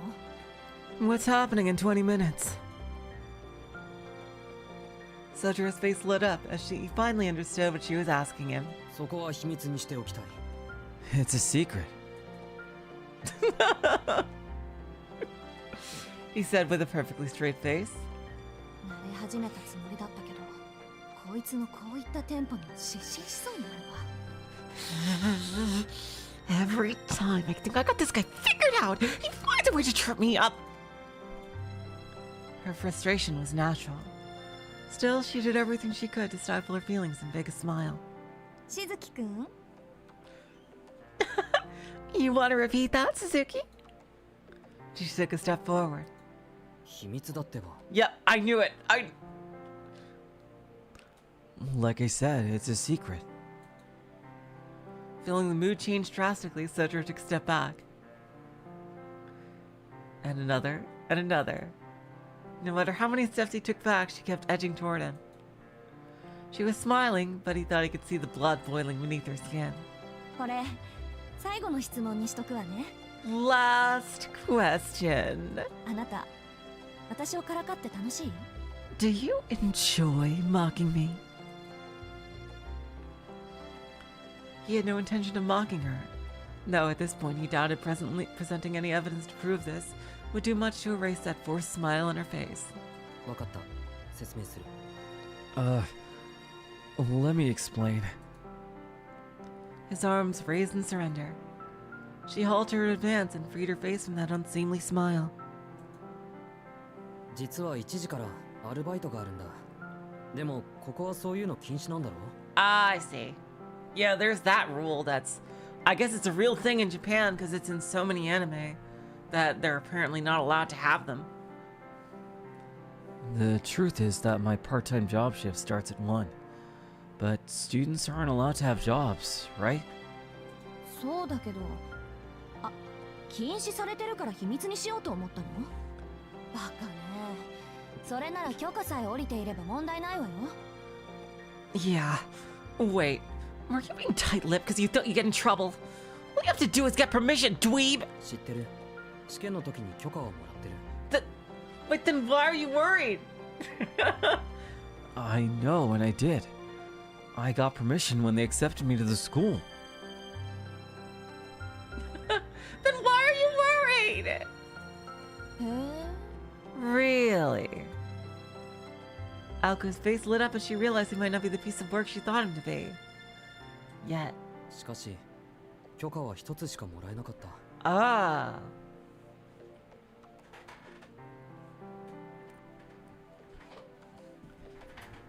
But I only got permission for one of my jobs. 一つって、あなた掛け持ちでバイトしてるの？ Wait. You have more than one job. これでも2件減らしたんだ。 Well, I quit 2 of them. 生活費だけで大変なのに、学費まで稼がなくちゃいけない。なのに働き先は一つだけというのはあんまりだと思わないか。 So it's a private school. Huh. Living expenses are bad enough, but now I have to earn money for school as well. Don't you think it's unreasonable of them to only let me work one job? いや、あんまりなのはあなたの方だと思うけど。 No, I think you're the one who's being unreasonable. Though still irritated, her opinion of him changed a little. She was impressed that he was able to take care of his tuition and living expenses all on his own. She could also empathize with having no time to oneself. Her anger began to subside. The words part-time job were about the last thing she ever expected to hear out of this country boy's mouth. そういうことなら仕方ないわね。 Well, you gotta do what you gotta do, I guess. いいわ、行きなさいよ。 That's 事情は fine. 分かったから。 You can go. I get it. 青崎はいいのか？ Will you be okay? She had no idea what his question meant, but she at least understood he was trying to be considerate. Which also took her by surprise. She figured he'd just be about as dense as people's feelings about everything else. 別に、私もこのまま帰るから。 I'll be fine. I'll just head home. First, though, she thought it best that they both stop by the faculty room. Mr. Yamashiro had mentioned that the transfer procedures had already been completed, so all that remained was for him to sign off on her duties. 先生、案内終わりました。 I've finished showing him around. それはお疲れ様。しずきくんもお疲れ様。それで校舎を回った感想はどうかな？ Great job! That goes for you too, Suzuki. What did you think of our school? ありがとうございます。なんというか、とても学校ですね。Thank you for the tour. It's like a real school. そうかそうか。うん、明日から頑張りなさい。That's great to hear. Okay then, best of luck starting tomorrow. She had no interest whatsoever in this pointless wrap-up meeting. 山城先生のことは気にしないでいいわ。 You'll have to forgive Mr. Yamashiro. 教え子に厄介なことを押し付けてふんぞり返っているぐらい職員室が好きなんだから、何時間でも待ってるでしょ。 He likes the faculty room so much he chooses to kick back there while getting his students to do his dirty work for him. But he spends hours in there. Huh. いえ、待ってるべきじゃない？ Actually, that's pretty smart of him. そうか。青崎がいいんならいいんだな。Was this freaking head empty, no thoughts expression right there. Okay, Ozaki. If you're fine with it, then so am I. Huh? There it was again. Whatever Soujyuro was getting at, Aoko had no idea. それじゃ行くよ。今日はありがとう。I'm gonna get going. Thanks again for today. 今日だけよ、今日だけ。 Yes, today. Today only. She shooed him away with her hand. His face bent into a broad smile, as if he found the gesture endearing.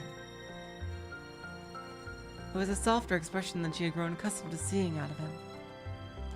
It was the kind of smile that would make anyone smile back. Well, most people at least. Aoko Ozaki didn't betray the slightest hint of a smile. それじゃあまた。 See you later. Huh?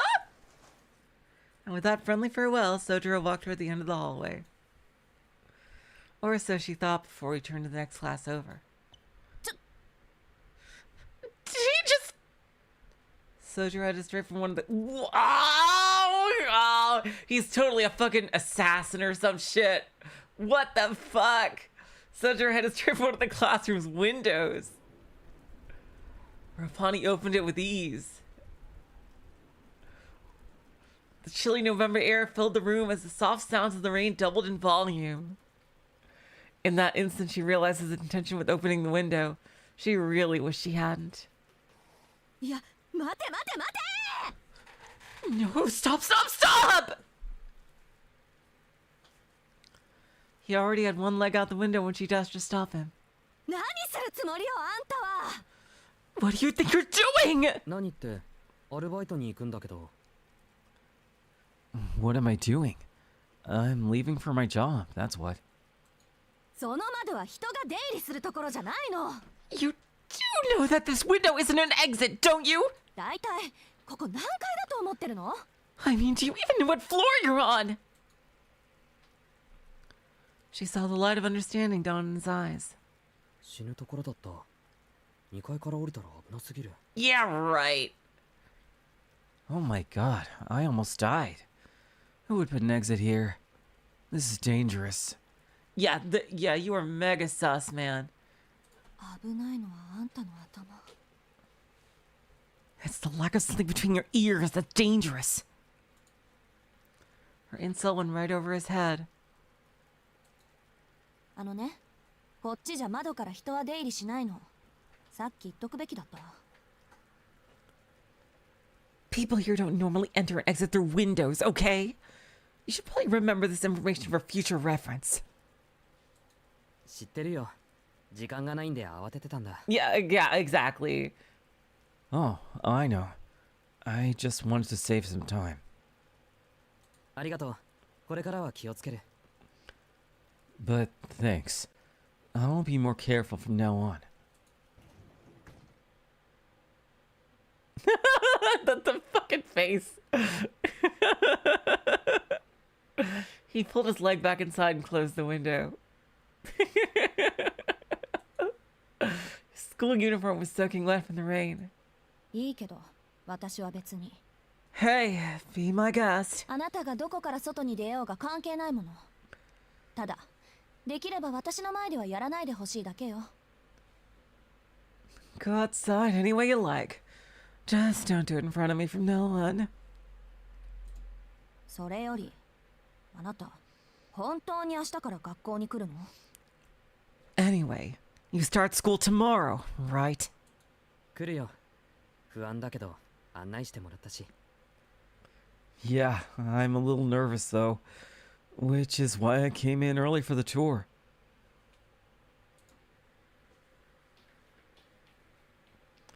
He bid her farewell before running away down the hallway. She She hoped he would walk down the stairs and leave through the school entrance like a normal person. 大丈夫なのかあんなんで。 I wonder if he's really gonna be okay here. The image of him disappearing into the distance popped into her head in spite of her ire. She had no intention of spending any more time with him, and yet she felt strangely anxious. She couldn't tell if the feeling was fueled by concern or irritation. Why had she even gotten angry with this insignificant transfer student in the first place? Hello, Oddjars. Welcome to the stream. A strange day with a strange transfer student, resulting in strange emotions. Her head tilted as she reflected on what should have been a more enjoyable day than the irritating experience she just had. いっか。 Whatever. It's not like this meeting will determine my fate for the rest of my life or anything. どうせこれっきりなんだし。 It's not as if I'll see him again. The sound of the rain echoed quietly all around her. The gray sky seemed frozen in time. It was impossible to discern whether it was morning or evening. Mr. Yamashiro and Alko were likely the only ones left at school. The unlit classroom looked overly gloomy and ominous, as Alko stood in it alone. She pulled up her left sleeve. Her dainty, unremarkable watch showed that it was almost 1 o'clock. 時間合ってる。 Huh, it was right about the time. She looked out the window at the grounds below. She saw a boy in uniform running through the rain without an umbrella. A sign she must have seen before, but for whatever reason, affected her far more than she wished.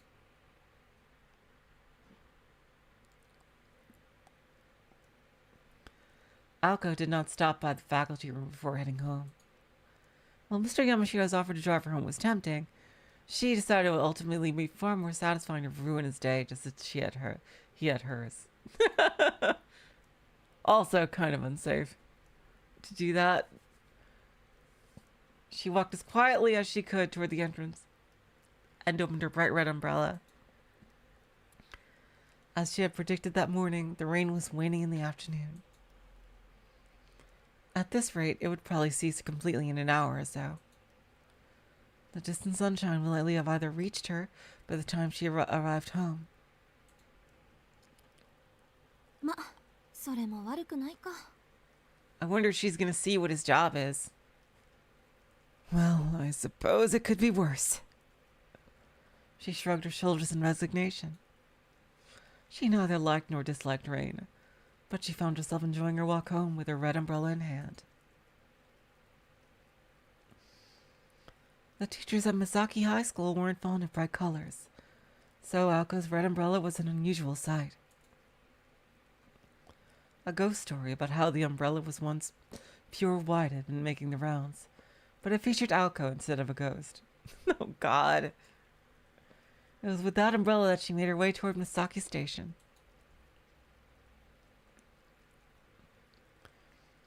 Misaki Private High School took its name from the town it was in. The area was once a small sprawl of farmland and woodland, but rapid growth over the past 10 years has led to unprecedented modernization. There were some who fought to preserve Misaki's natural treasures. 残すことには賛成ですが、それでは残すだけになってしまうでしょう。 I agree in principle to preserving the land, but not at the expense of our prosperity. With those words, the mayor snuffed out the voices of the minority and ushered in a long-term plan for new urban development. More than enough funds for the urban development were collected. This is such a 90s aesthetic. I love it. I'm a 90s kid. If you couldn't tell. The unassuming town of Misaki became the largest municipality of Misaki City in nearly 10 years. Even though it lacked the modernity of neighboring Yashirogi, or the elegance of Misaki Hills. それも当然よね。どういじくっても、もともとが山中の宿場町だし。山ごと切り崩すって言うんなら別だけど。What did people expect? To keep the town hidden atop the mountain forever? It's not like they're gonna flatten the mountain or something.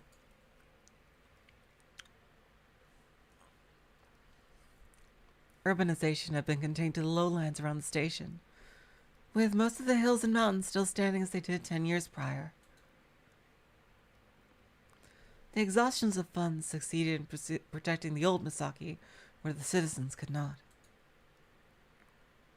It became a truly odd suburban town, welcoming an increasingly urban population with its vestiges of old country charm. Misaki High School was a private school established long before the town's current state. The original campus, built 50 years ago, was located high up in the mountains, making its current location its second incarnation. Huh.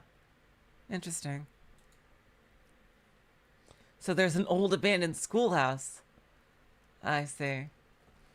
The path to the old grounds was not only steep and remote, it had become overgrown game trail with the passage of time. For those reasons, among others, Misaki High School had been shuttered until almost 20 years ago, received a donation from a department store chain that allowed for the construction of a new campus in the city.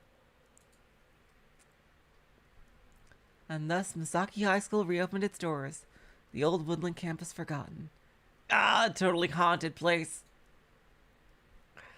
In fact, most of the students attending Misaki High School were not from Misaki at all. The hardy, rustic people of this country town preferred prefectural schools to private ones. Truth be told, Aoko herself was one of them. All she had wanted after junior high was to move to Tokyo, where she hoped to spend her days torturing touring her favorite bands on her way to entering a public university. But her hopes were dashed with her sister's departure. Oh, she has a sister. Huh. So here she was, walking alone in town, with only a red umbrella to keep her company on what should have been a day off. 思い返してみると、私の人生ってなんか災難続きっぽい。Looking back on it now, it's like my whole life has been one disaster after another. Her frustration evaporated in the cold December air. でもま、いっか。退屈だけはしないわけだし。Yeah, well, at least it's not boring. I wonder what's not boring about her life. With those words, her mood brightened a bit as she left the school in her wake. The busier part of town met her at the bottom of the gently sloping road.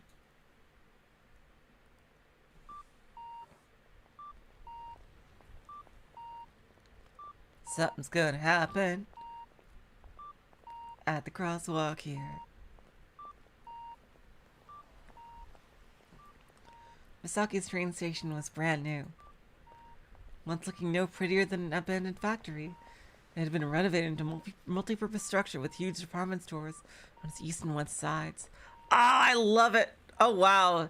There's a store very similar to that. Yeah. Yeah, there's a train station like that near where I live, too. It used to be complete shit, and, like, it's like there's a weird contrast to it. Like, it's like most luxurious fucking train station I've ever seen. That's pretty far away from where I am now, but like it's so incredibly luxurious, and then it's literally connected to these horrible looking structures. So it's like it's just really odd. Like it feels like a upscale shopping mall inside the station. When the department stores first opened, Aoko and her friends had been impressed with their modern feel, but in time the stores too became dated. She had no shopping to do today, so she passed them by. Beans!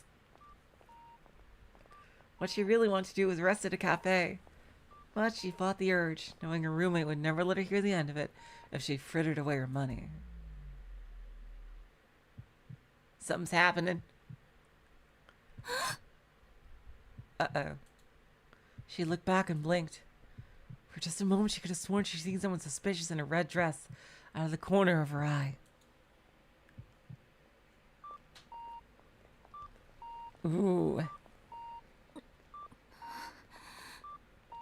I love that this crosswalk light is like making the same sound as an EKG monitor. So it's like it's giving the atmosphere of tension. It must have been her imagination. The sixth sense chill she was experiencing down her spine was a familiar one at this point. Are we going to encounter a demon or something?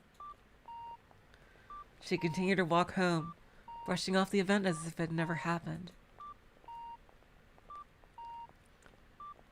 In time, the chill faded and all that was left was the sounds of the town.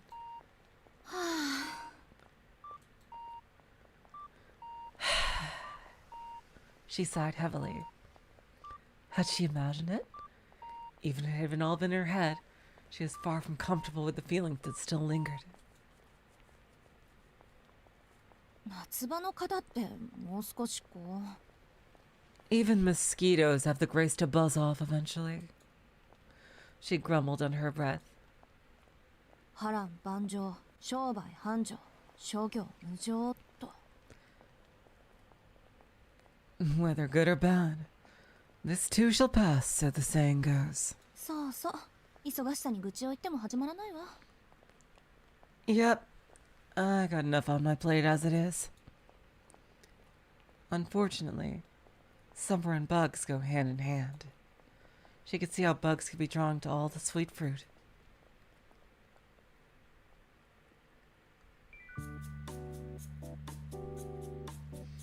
Ah, this is so fucking cozy. My god, the atmosphere of this story is so cozy. Rank with grease and heat. The kitchen was closed for the time being. The OST is so fucking chill. Oh my god. I love this soundtrack. It's like so far songs I wouldn't mind putting in the car.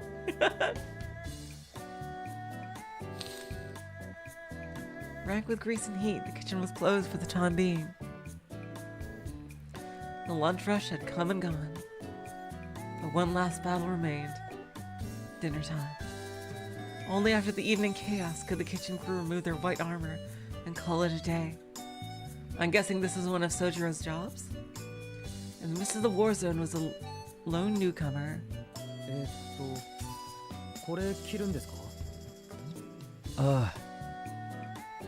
Do I have to wear this? His voice was uneasy, betraying how new he was. 気持ちはわかる俺もどうかと思うけど店長の言うことだからもう笑顔で乗り越えてくれこれも商店街の明日のためなんだとよ I know how you feel, 申し man. 訳ないんだが雨も止んだしなんとか行ってきてくれないか無事帰ってきたら晩飯おごってやっから That was a long ass pause. I know how you feel, man. I feel the same. Unfortunately, it's the boss's orders, so you'll have to suck it up, okay? Future of this shopping arcade is at stake, apparently. I really hate to ask, but the rain has stopped, so would you mind going out for me? Get back in one piece and I'll buy you dinner. His bright orange co-worker clasped his hands together as if to beg for forgiveness as he saddled him with this unreasonable task.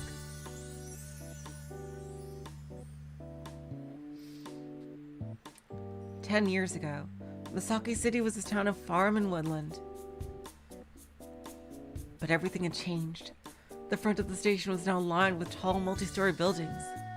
Yeah, that is one hell of a hill. My god! The once rustic scenery around the station had long become a thing of the past. Shiro Inozuka was the only place in the city that still contained vestiges of the old town, a pocket of the past inside an urban jungle. The road extended up a conspicuously high hill to an old residential district far from the hustle and bustle of the train station.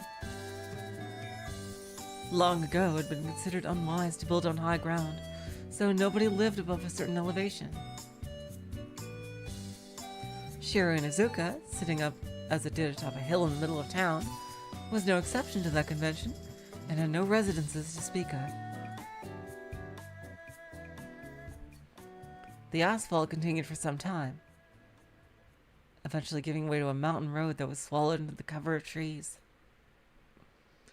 A lone vending machine stood to mark the boundary between town and beyond. Even the children knew there was nothing beyond the new playground development that so enthralled them. Well, that was not entirely true. There was nothing besides the haunted house. Ah, here we go.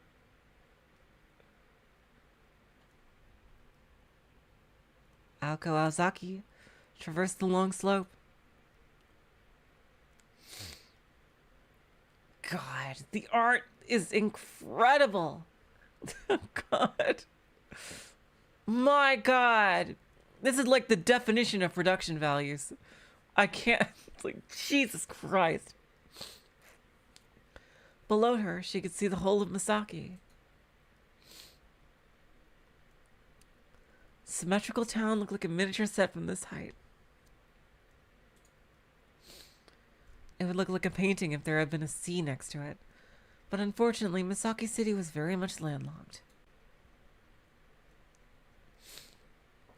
While it was overcast at the moment, the scene was quite breathtaking on clear evenings. The view was the one thing that made the arduous climb worthwhile. And today she had been denied even that.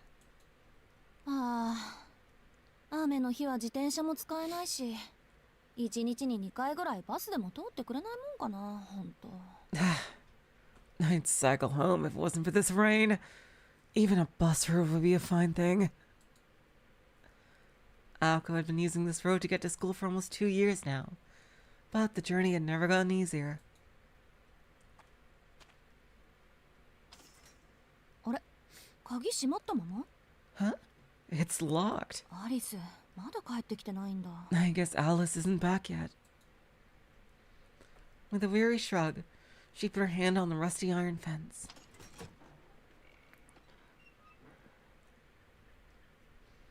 Quietly, the heavy gate swung open, as if to welcome her home.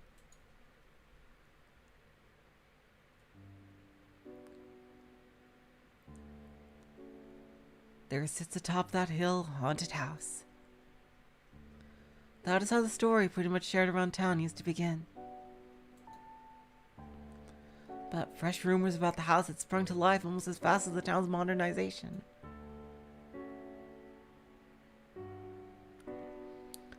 Despite being dilapidated and abandoned for many years, lights can be seen inside the house at night.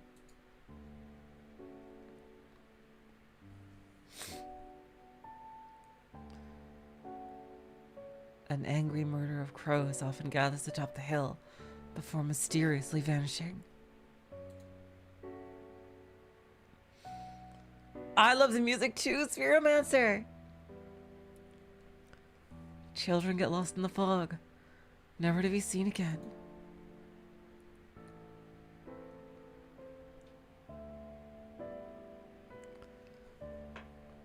Can y'all hear the sounds loud enough? I can turn it up if you want.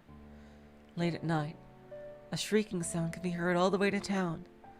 This particular piece of slander was the one Aoko wished to discredit the most. The final rumor was that of an eye-catching luxury car that sometimes made its way up and down the hill.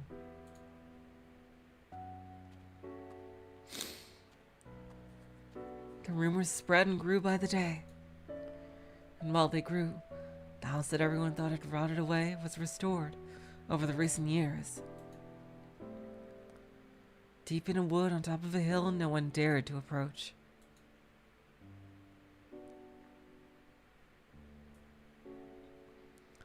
Like a ruin, shrouded from view even on the brightest of days, stood a relic out of time, a building from a fairy tale.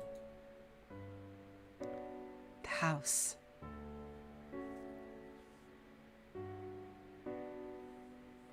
Was the Kuonji mansion. Everyone in town knew about the witch's house on the hill. It was the unabashedly haunted house where Aoko Aozaki resided, for reasons only known to her. Needless to say, it was not really haunted. Interesting. So it's not really haunted? I thought it was. The Kuonji family house was a grand Western-style mansion with a long and storied history, stretching all the way back to England.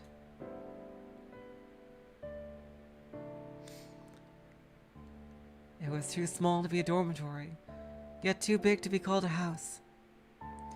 The main building contained as many as 3 normal houses worth of rooms and was surrounded by a large all-encompassing courtyard. Oh my god, this is my vibe. Witches and Western mansions in Japan. Oh my god. Lovely, absolutely lovely. The perimeter of the grounds was surrounded by a high iron fence covered in thorny vines. There was also an annex to the main building. Given such extravagance, it was no wonder that it inspired rumors. To the town residents, the mere existence of such a lavish and out-of-place mansion on top of the hill was a cause for suspicion. Rumors, lies, and slander were the prices to be paid for fame. With only 2 lodgers, it was hard to disagree with the perception that vampires must be living here. ま、私はともかく、アリスはそういうのやりかねないし。Well, I know that I'm not one, but Alice... Oh, is Alice a vampire? She put her hand on the front door. It was a grand double door that would have paired well with a brass lock, and yet it was secured with little more than a simple keyhole. Pushing it open with one hand, she entered the supposedly haunted house. And by the way, if vampires were not to scare you, ghosts were known to appear on certain nights.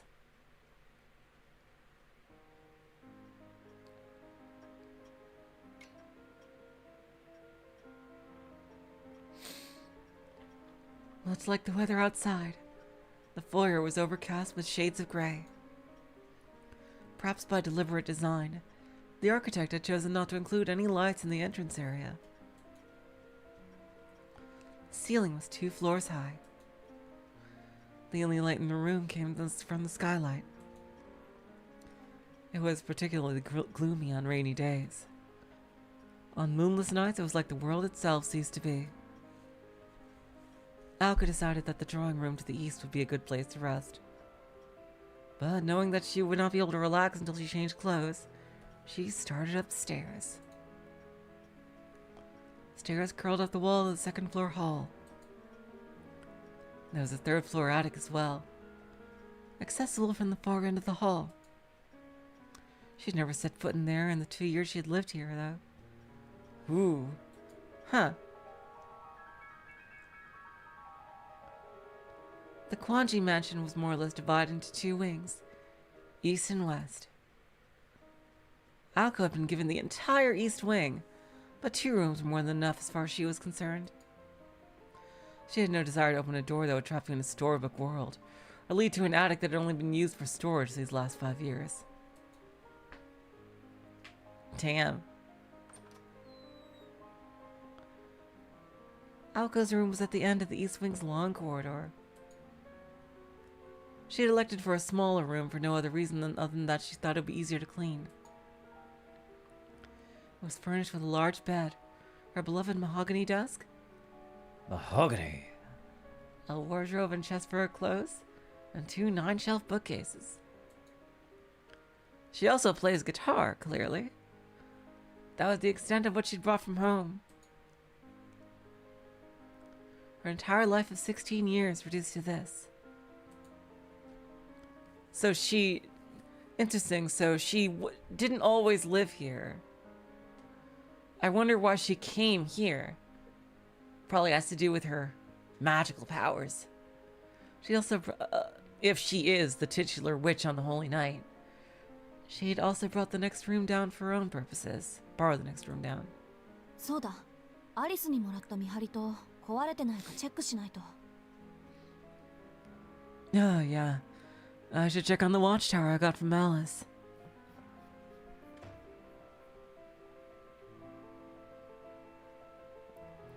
She needed to see if the project she had been working on all night had borne fruit.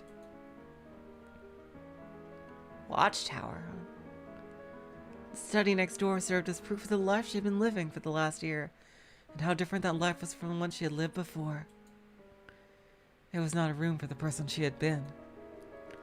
It was a room for the person she would eventually become. A place of solitude that only she could enter. Or so she thought. うわ、壊れてるどころか跡形もなく消え去ってる。やっぱ自己流アレンジはまだ早かったか。いいわよ、笑いなさいよ、コマドリ。 Oh, hello, Olga. Thank you for popping in to say hi.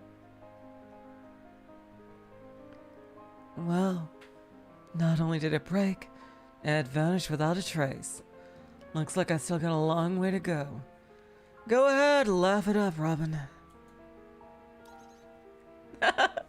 Oh, I thought she was referring to a person, but it's an actual bird. The nosy neighbor that had intruded upon her sanctuary flew away. While not exceptionally talented, Olga did not lack for effort and was not afraid to fail. One could have almost mistaken her approach for optimism.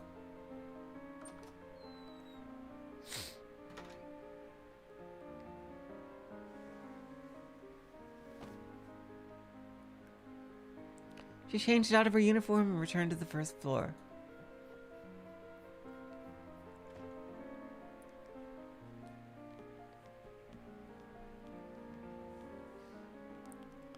Ah, super comfortable clothing.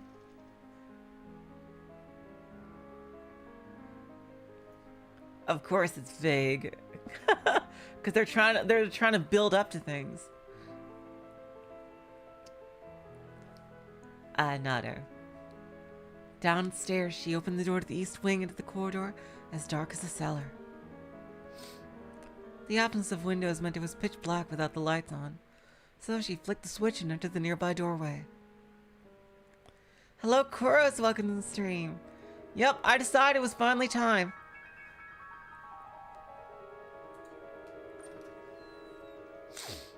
Oh, the Sanny TV. 電気のない生活か。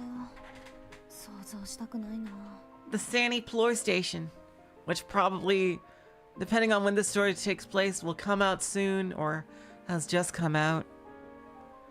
Ah, that's such a 90s TV. Life without electricity. I don't even want to imagine it. Look at that VCR.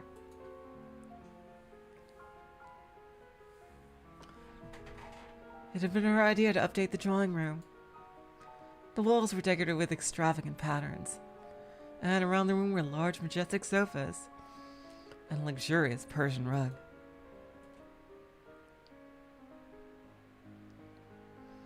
Amidst it all was a 30-inch television that seemed completely out of place.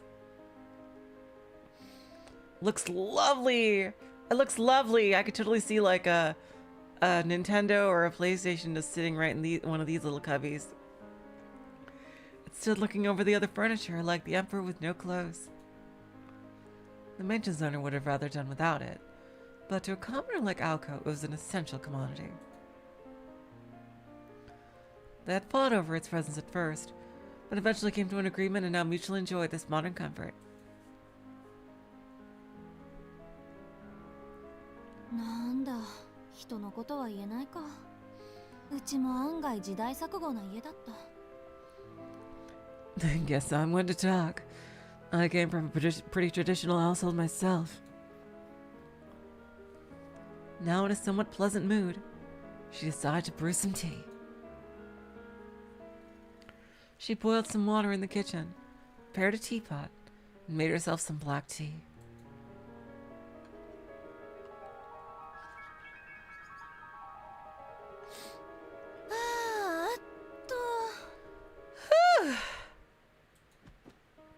With a flop, she sank into the sofa. She seems pretty introverted. I wonder how she got to be class president.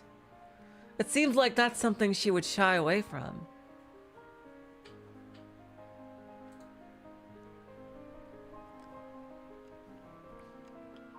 She took a sip of her tea, then another.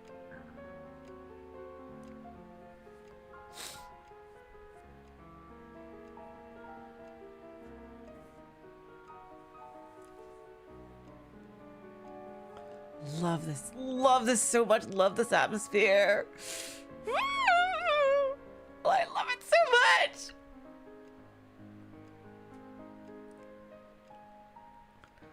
Ah, this is so chill.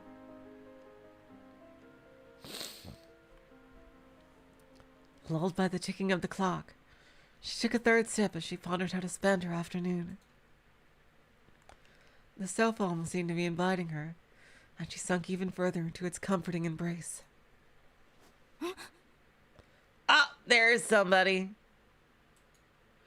Aoko blearily opened her eyes as she lifted her body up from the cushions.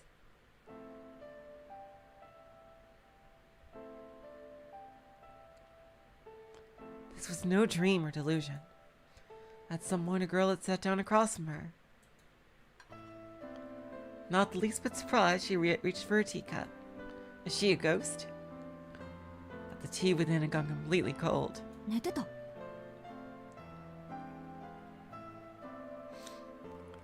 Did I doze off? She asked the question to the girl on the other side of the table. ええ。 Yes. The girl answered without lifting her gaze.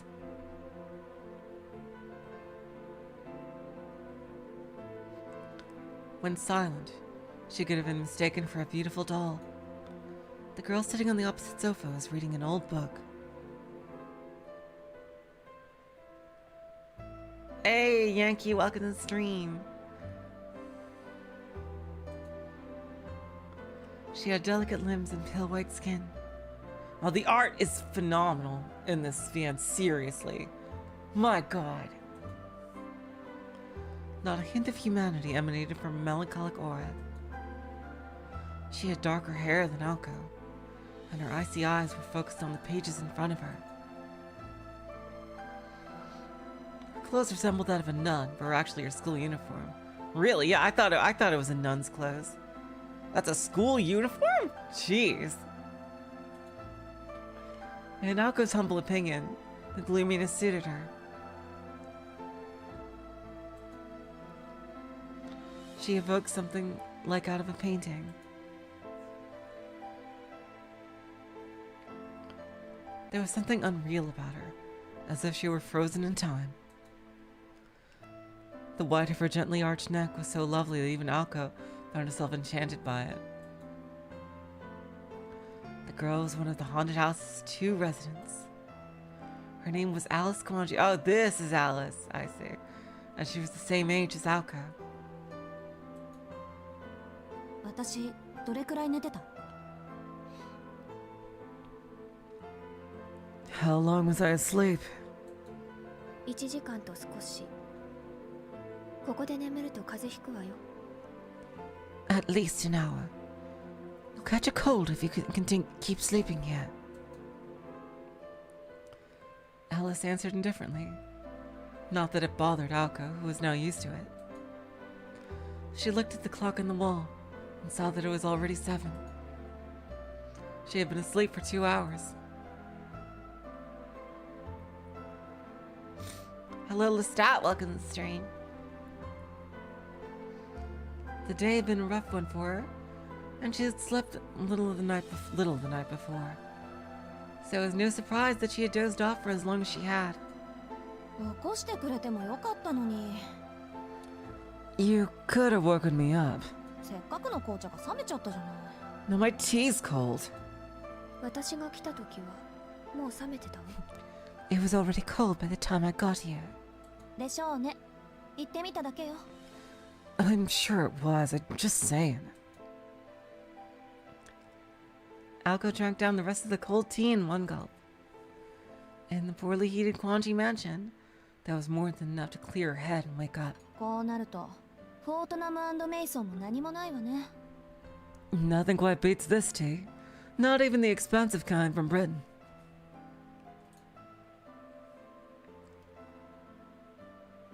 おかえりアリス。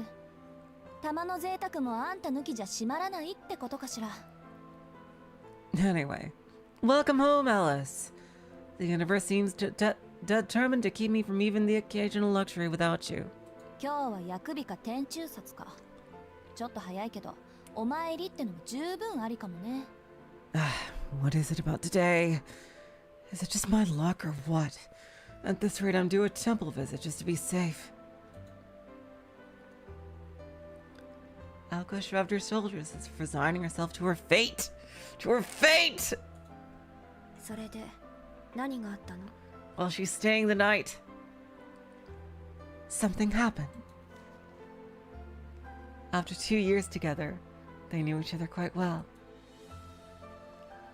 Alko had one way of asking questions, and Alice had another.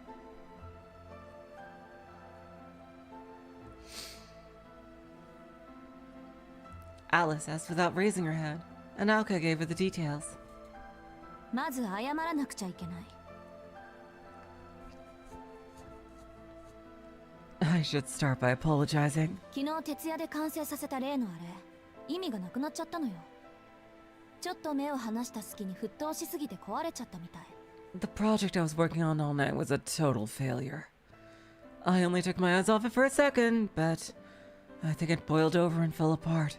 そうならないよう循環のコードを 2,3 本外したり縫合したりしたんだけど。 Though I'll add that I shoveled the circulation codes as a precaution.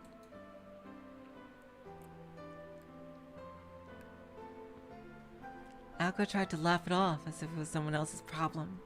I wonder what the frickin' wonder what all the intricacies of this magic system are. どういうこと？ And 今朝休養が入って学校に呼び出し受けたの。そこで転入生の世話を押し付けられて一日が無残にも消費されちゃって、帰ってきたら跡形もなく消えてました。 something came up this morning and I was called into school. They'd made me show this transfer student around and it took up my whole day. By the time I got back, it had vanished without a trace. 怒る？アリス。 You're not mad, are you? 別に青子の器物破損にいちいち怒っていたら一生分の口論をすることになるでしょ。 Hardly. If I got mad every time you broke something, there'd be no end to the fighting. 代用品はあるからまた一から始めればいいわ。 I have more materials, so you can just start over. それより怒ってるのはあなたの方じゃないの？ So I wonder if this is the real reason why she was angry. Oh no, wait, no, she didn't realize it broke until she got back, no.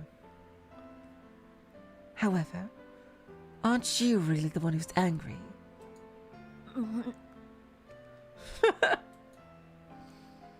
Alice was very much on point today. It was true that despite outward appearances, Alko was seething with frustration. That aside, ねえ、この転入生っていうのがひどくずれててね。 true enough, the transfer student I mentioned earlier was a real piece of work. すごい山奥で暮らしてたらしくて、こっちの常識が通じないんだから。三問以下って言葉があるけど、あれって本当のことなのね、アリス。 He's been living deep in the mountains and has literally zero common sense. I know people say that the mountains are like an entirely different world, but I had no idea how true it was, Alice.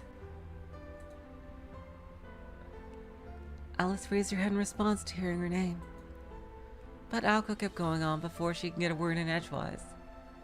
Alko, after all, expected no sympathy in the first place. 初対面から尺に触るやつだったけど、教室を案内した時なんか失神しそうになったわ。 We didn't get along well from the start, but things really took a turn for the worse when I took him to a classroom. そいつ、教室で教師と1対1で授業を受けるもんだと思ってたらしいの。ええ、それはそれでまだ流せる。許容範囲よ。あの程度の冗談は。He apparently thought it was a place where you get one-on-one tutoring, and that's not all. I mean, you're never gonna believe this. で、私が簡潔かつ丁寧に教室の何たるかを教えた後で、そいつなんて言ったと思う？ What do you think he asked when I politely explained what the classroom is to him? それで青崎、他の教室は何に使うんだ？ He goes, but then, what are the other classrooms for? ですって。Unbelievable, right? 教室に他も何もないでしょ？ I mean, a classroom is a classroom. なんていうか、そいつは少しでも説明を怠るとそのままで納得しちゃうのよ。See, like, he's very, very robotic in a lot of ways. Like, I'm pretty sure he's a human, but... Like, I wouldn't be surprised if he has been, like, either, like, strictly trained or, like, is, like, an artificial human in some ways. Like, he's just responding, like, so mechanically to the things that around him.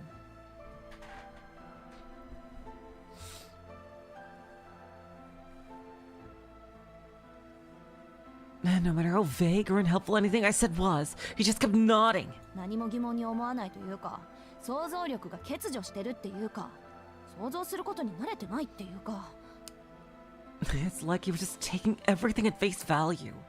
I don't know if he just lacks an imagination or never used it. まあ、一度言ったことはちゃんと分かってるっぽいから、バカってわけじゃないんだけど。Anyway, he at least seemed to grasp most of what I told him the first time around. So I suppose he's not a complete idiot. あなたが人を批評するのは珍しいわね。そういうダメな人、気にするたちだったの？ It's rare to see you so judgmental. Is it really worth getting worked up over something like that? Is that an okay voice for Alice, by the way? みじんたりとも気にしないわよ。けど、明日からどんな間違いをしでかすのか、ちょっと心配なだけ。Well, the fact that you're so worried about someone you just met shows that you're a good person, Aoko. I couldn't care less about him. I'm just worried he'll screw up somehow. What she was really worried about was having to clean up that mess if and when it happened. That had to be it. If not, it would mean she had no real idea why she could not get him out of her head, him out of his head. Wait, shouldn't that be out of her head? I think that's a typo, isn't it? とにかく変なやつなの。案外アリスと気が合うかも。Well, he was a weirdo, all right. You two would probably hit it off great. 三問異界はいい言葉ね。Another world in the mountains didn't seem so bad.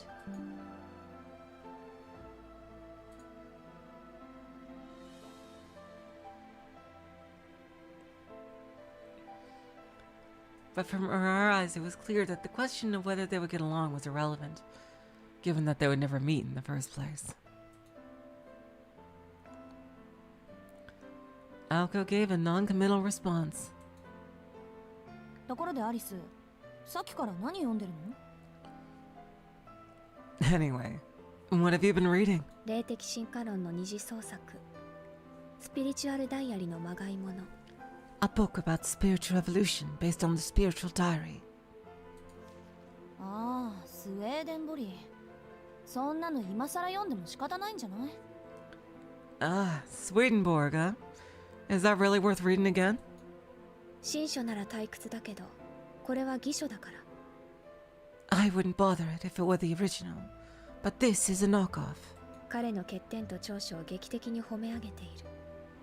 よくできた冒険小説のようよ。立ちはだかる秘密組織の名前がカントとか気が利いているわ。It exaggerates the pros and cons of Swedenborg's style and reads like a well-written adventure.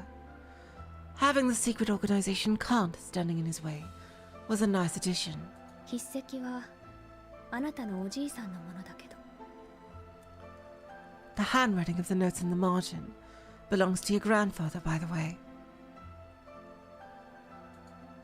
へえ、あの人そういう趣味まであったんだ。割とユーモアがあったのね。惜しい人を亡くしたわ。Okay, so the grandpa died. Huh. I had no idea he was even into that sort of thing. He had a great sense of humor. I really miss him. Alko seemed nostalgic of her now deceased grandfather. あなたのおじいさん、夏に頼りをくれたけど。Oh wow, so he just died. He just contacted you this last summer, didn't he? よしてよ。死んだものと考えたいのに。Oh, he contacted her as a ghost. I see. Do we really have to go there? Why can't dead just stay dead? Alko sighed and laid back on the sofa. The soft cushions caved in under her weight. 話は戻るけど。As I was saying. Alice shot a glance at Alko. Her body buried in the sofa remained as still as a corpse. It was clear Alko had tuned out of the conversation. Alice silently chastised her with a look. The more she thought about it, the less important the events of the day seemed to become. If she just ignored Alice, the conversation would end there. They would eventually get up and leave today's mistake unresolved for another day. However, that's not the kind of person Alko Aozaki was. いいわよ。何？ Yeah? What is it? She asked, still lying down. 今日できなかったのは少し痛いわね。Oh! Ouch. It's upsetting that you failed today. だから反省してるって。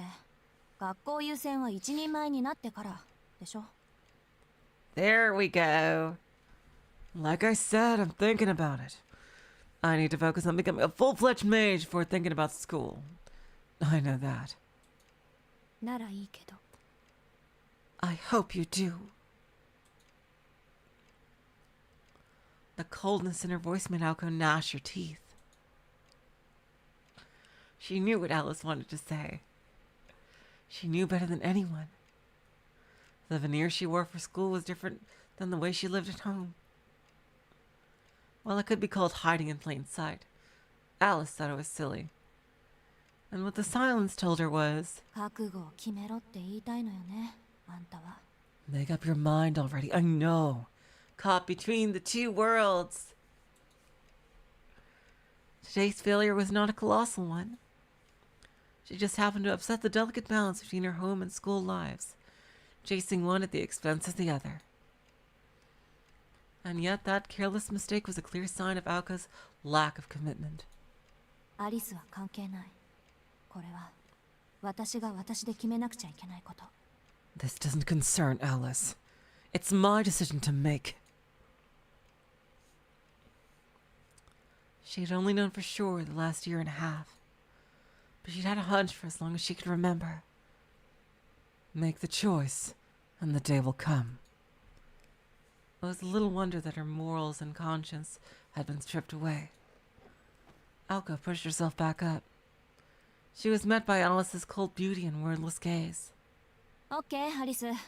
来週中に決着をつけよう。Okay, Alice. We can do it next week. それでいいんでしょ？ That work for you? ええ、青子がいいなら。As long as it works for you. Alka could not help but shake her head, feeling like she was hearing something similar for the second time that day.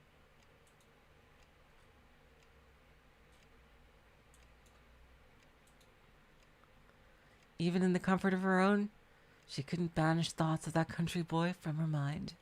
じゃあ下準備はよろしくね。私まだできないし。 I'll let you set it up then. That's still beyond my abilities. 場所は例の公園でいい？ Should we do it at that park? 妥当な線ね。あ、でももう一軒の方は？ Sure. That line is suitable enough. What about that other thing? そっちの方が急務じゃない？ Isn't there a more urgent concern? 時と場合、森に変化があれば教えるわ。It depends on the conditions. I'll let you know if there are any changes to the woods. After that brief exchange, Alice returned her attention to the book on her lap. Shop talk was over. Now they could return to their normal relationship as roommates. Aoko grabbed the remote and turned on the TV. Since Alice was busy reading, Aoko decided to turn to a variety show that had already started.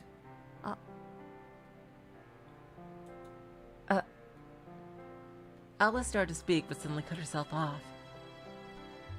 One of her delicate hands raced to her mouth. She would always cut herself off the second she realized she was about to say something trivial. Sometimes her self-restraint would hit too late, and she would make a gesture like the one she was making now. It occurred to Aoko that the ah sound her cute little roommate made just now was different than the wah sound she heard in times past. Nani? Huh? What is it? Aoko turned the volume down on the TV. Her intense eyes lit up like those of a mischievous cat. どうということはないんだけど。 It's nothing really, but... ないんだけど But what? Alice looked away bashfully, not knowing if she should bring it up or not. It was times like these that her expression carried a real warmth and surprising charm. If he could see her in this moment, Alice's father would have to admit that her name suited her perfectly. 今日帰ってくるときおかしなものを見て誰かに話そうと思っていたんだけど。 It's just that I saw something strange on my way home and wanted to tell someone about it. Aoko nodded, beckoning her to continue. つまらない。本当に意味のないことよ。 It's silly, really. けど、どう考えてもそんなことをする理由がわからない。 But I just can't make sense of it no matter how much I think about it. 青子。人間ぐらいの大きな猫がひょこひょこ出前をする理由って。What? Aoko, do you have any idea why a man-sized cat be riding around town, delivering meals to people? Is he dressed in a cat outfit when he's delivering food?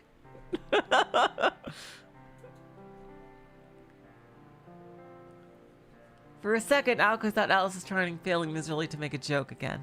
One would think that about anyone, really. Yeah, it's gotta be Soujyuro, yeah. He's dressing in a fucking mascot outfit delivering food.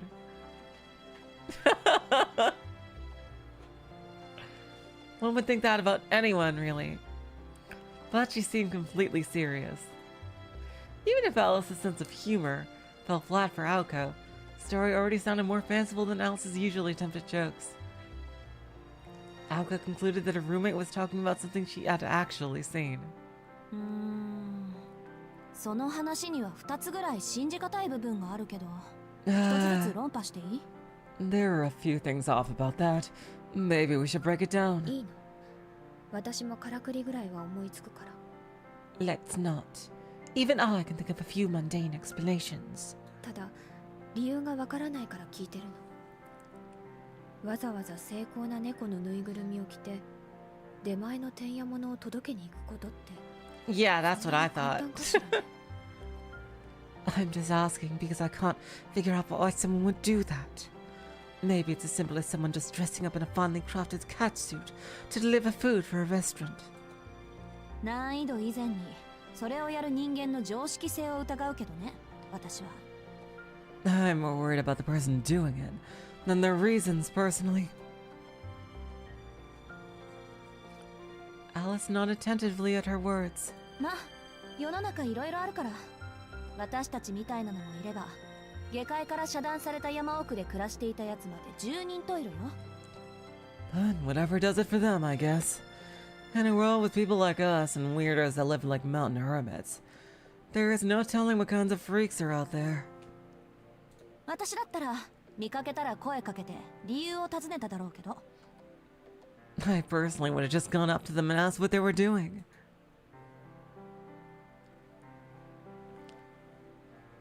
Alice's gaze drifted at that.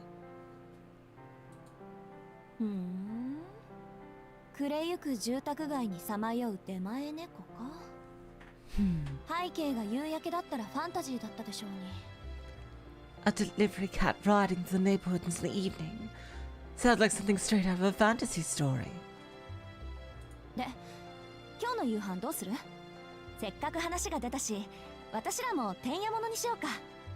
Hey, what should we do for dinner tonight? Thinking of delivery, maybe we should order in. Alka loved getting takeout, and her face glowed as she spoke.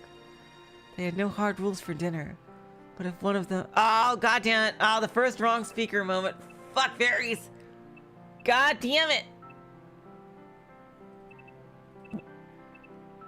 A delivery cat riding through neighborhoods in the evening.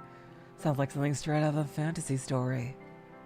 Hey, what should we do for dinner tonight?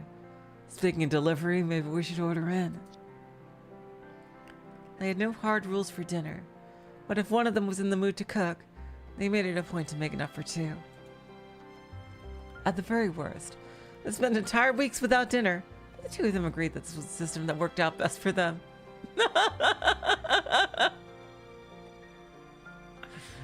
So what? I guess they just ordered, usually. Whether they found cooking to be too much effort or simply liked ordering out. I imagine it would be very hard to get groceries up this hill without a car. Nights like this were a common occurrence, much to the chagrin of the residents of Misaki Town. Delivering to the mansion meant coming all the way up to the top of the hill, the source of disgruntlement. 時間は8時前。ギリギリセーフね。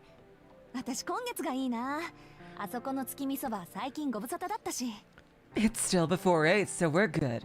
I'm really in the mood for Kongetsu tonight, and I haven't had their tsukimi soba in ages. The hungry student council president laid out a stack of takeout menus like she might fan a deck of cards, and excitedly scanned for anything that stood out. Alice casually responded without sparing so much as a glance. 悪いけど、私夕飯済んでるの。Sorry, but I've already had dinner. With those words, Aoko froze. All deliveries required a minimum of 2 items, so she was out of luck without an accomplice. Cruel society decided that it couldn't be bothered to deliver to a princess who only ordered a single serving of food. Really? That sounds like a waste. Like, just have a surcharge. Damn. They deny a customer for that. Still, to the hilltop, I can get that. Incidentally, to counteract orders from the hilltop mansion, the residents had declared the minimum number of orders will be 3 starting next year. Ouch! Aoko and Alice were still in the dark to this fiendish change in direction. I bet Soujyuro is going to live there with them, and thus this will be thwarted. この裏切り者。 Traitor! だから帰ってくるのが遅かったのね。 Is that what you were late getting back? 帰宅部、学校までバス徒歩込みで片道20分のあんたがなんで5時以降に帰ってくんのか考えるべきだったわ。 Between the bus ride and the walk, the trip home takes only 20 minutes! I should know that something was up when you didn't get home before 5 o'clock! Unfortunately for Aoko, she had been too out of it to even remember that she was the one who'd fallen asleep. Yeah, I was thinking about that. ああ、ひどい女。そういう時は残された一人のためにお土産買ってくるのが暗黙の了解だったのに。 Talk about Ice Queen! I thought it was clear that if either of us got food, we'd bring up enough for the other person! 私だってこの前の外食の時はアリスの分も買ってきたじゃない。 Didn't I bring back something for you when I ate out last time? It was unknown how serious Aoko was being, but she was visibly angry. She already woken up hungry that morning, and from the time she was called into school until now, she had consumed nothing but tea. It was a small miracle that her stomach was not growling. I bet that's gonna cause her to go into town at night and have a fateful meeting. She knew it was her own fault, but she persisted, wanting to get revenge on Alice for scolding her earlier.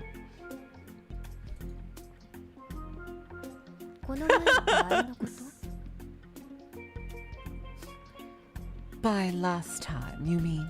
あなたが都心に出向いた時、夕食にお寿司を食べてきたのに、お土産はなぜかコンビニエンスストアのビニール袋だったって話？ The time you went into the city and ate sushi, but only came back with a plastic bag full of convenience store food. That time. Alco had kicked a hornet's nest. 何よ、買ってこないよりはマシでしょ。 What? It was better than nothing, wasn't it? 真実は時に隠蔽すべきね。 There are times when you'd be better off saying nothing at all. Alice's icy gaze peers right through her. Alco had certainly crossed the line by going on and on about how sushi circled around the restaurant while Alice ate her convenience store meal. Ah.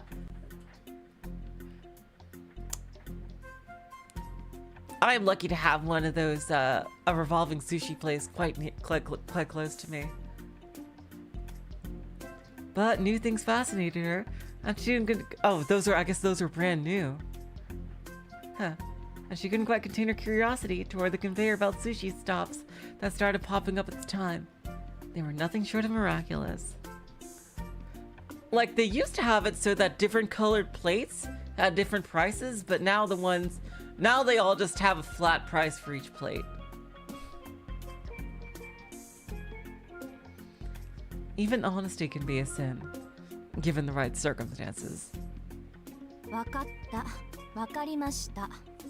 じゃあ今回のは前のと帳消しってことでいいわね。Fine, fine, I get it. Does this at least mean we're even now? Alice went back to her book without so much as recognizing the question. The fact that she did not confirm it made Alco anxious. 仕方ない。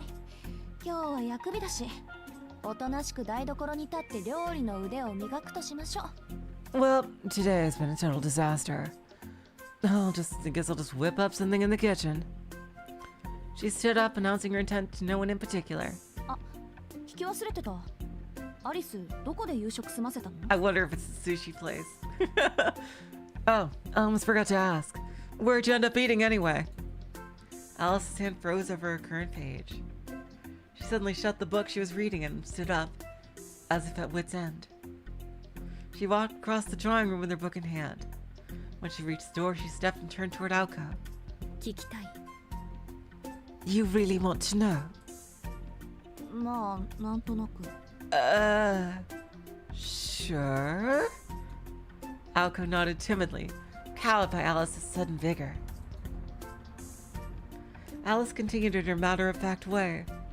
その猫が余ったメニューをくれたのよ。 The cat gave me one of his leftover deliveries. Ah. And with that brief response, she left the room. I guess it doesn't have to be normal. Hey. Oh, wow. What a perfect stopping point.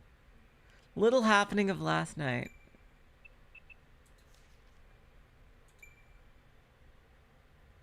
What a perfect stopping point.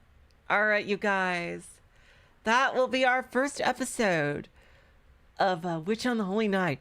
I am digging the vibe so much. I love the art and music, and it seems really fun so far. And hell, you know me about witches and shit like that. Check the archive.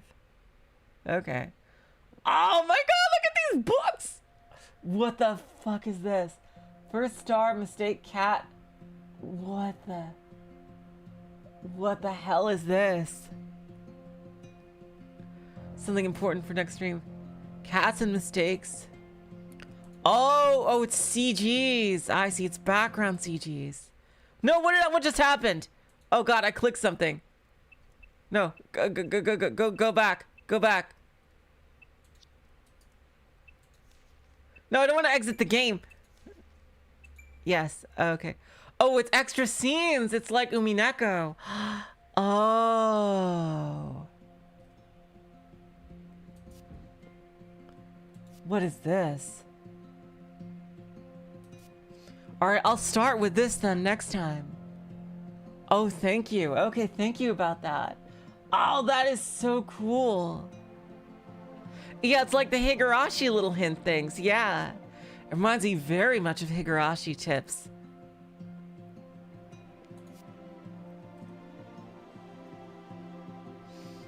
All right. Yeah, I'll go through these at the start of next stream.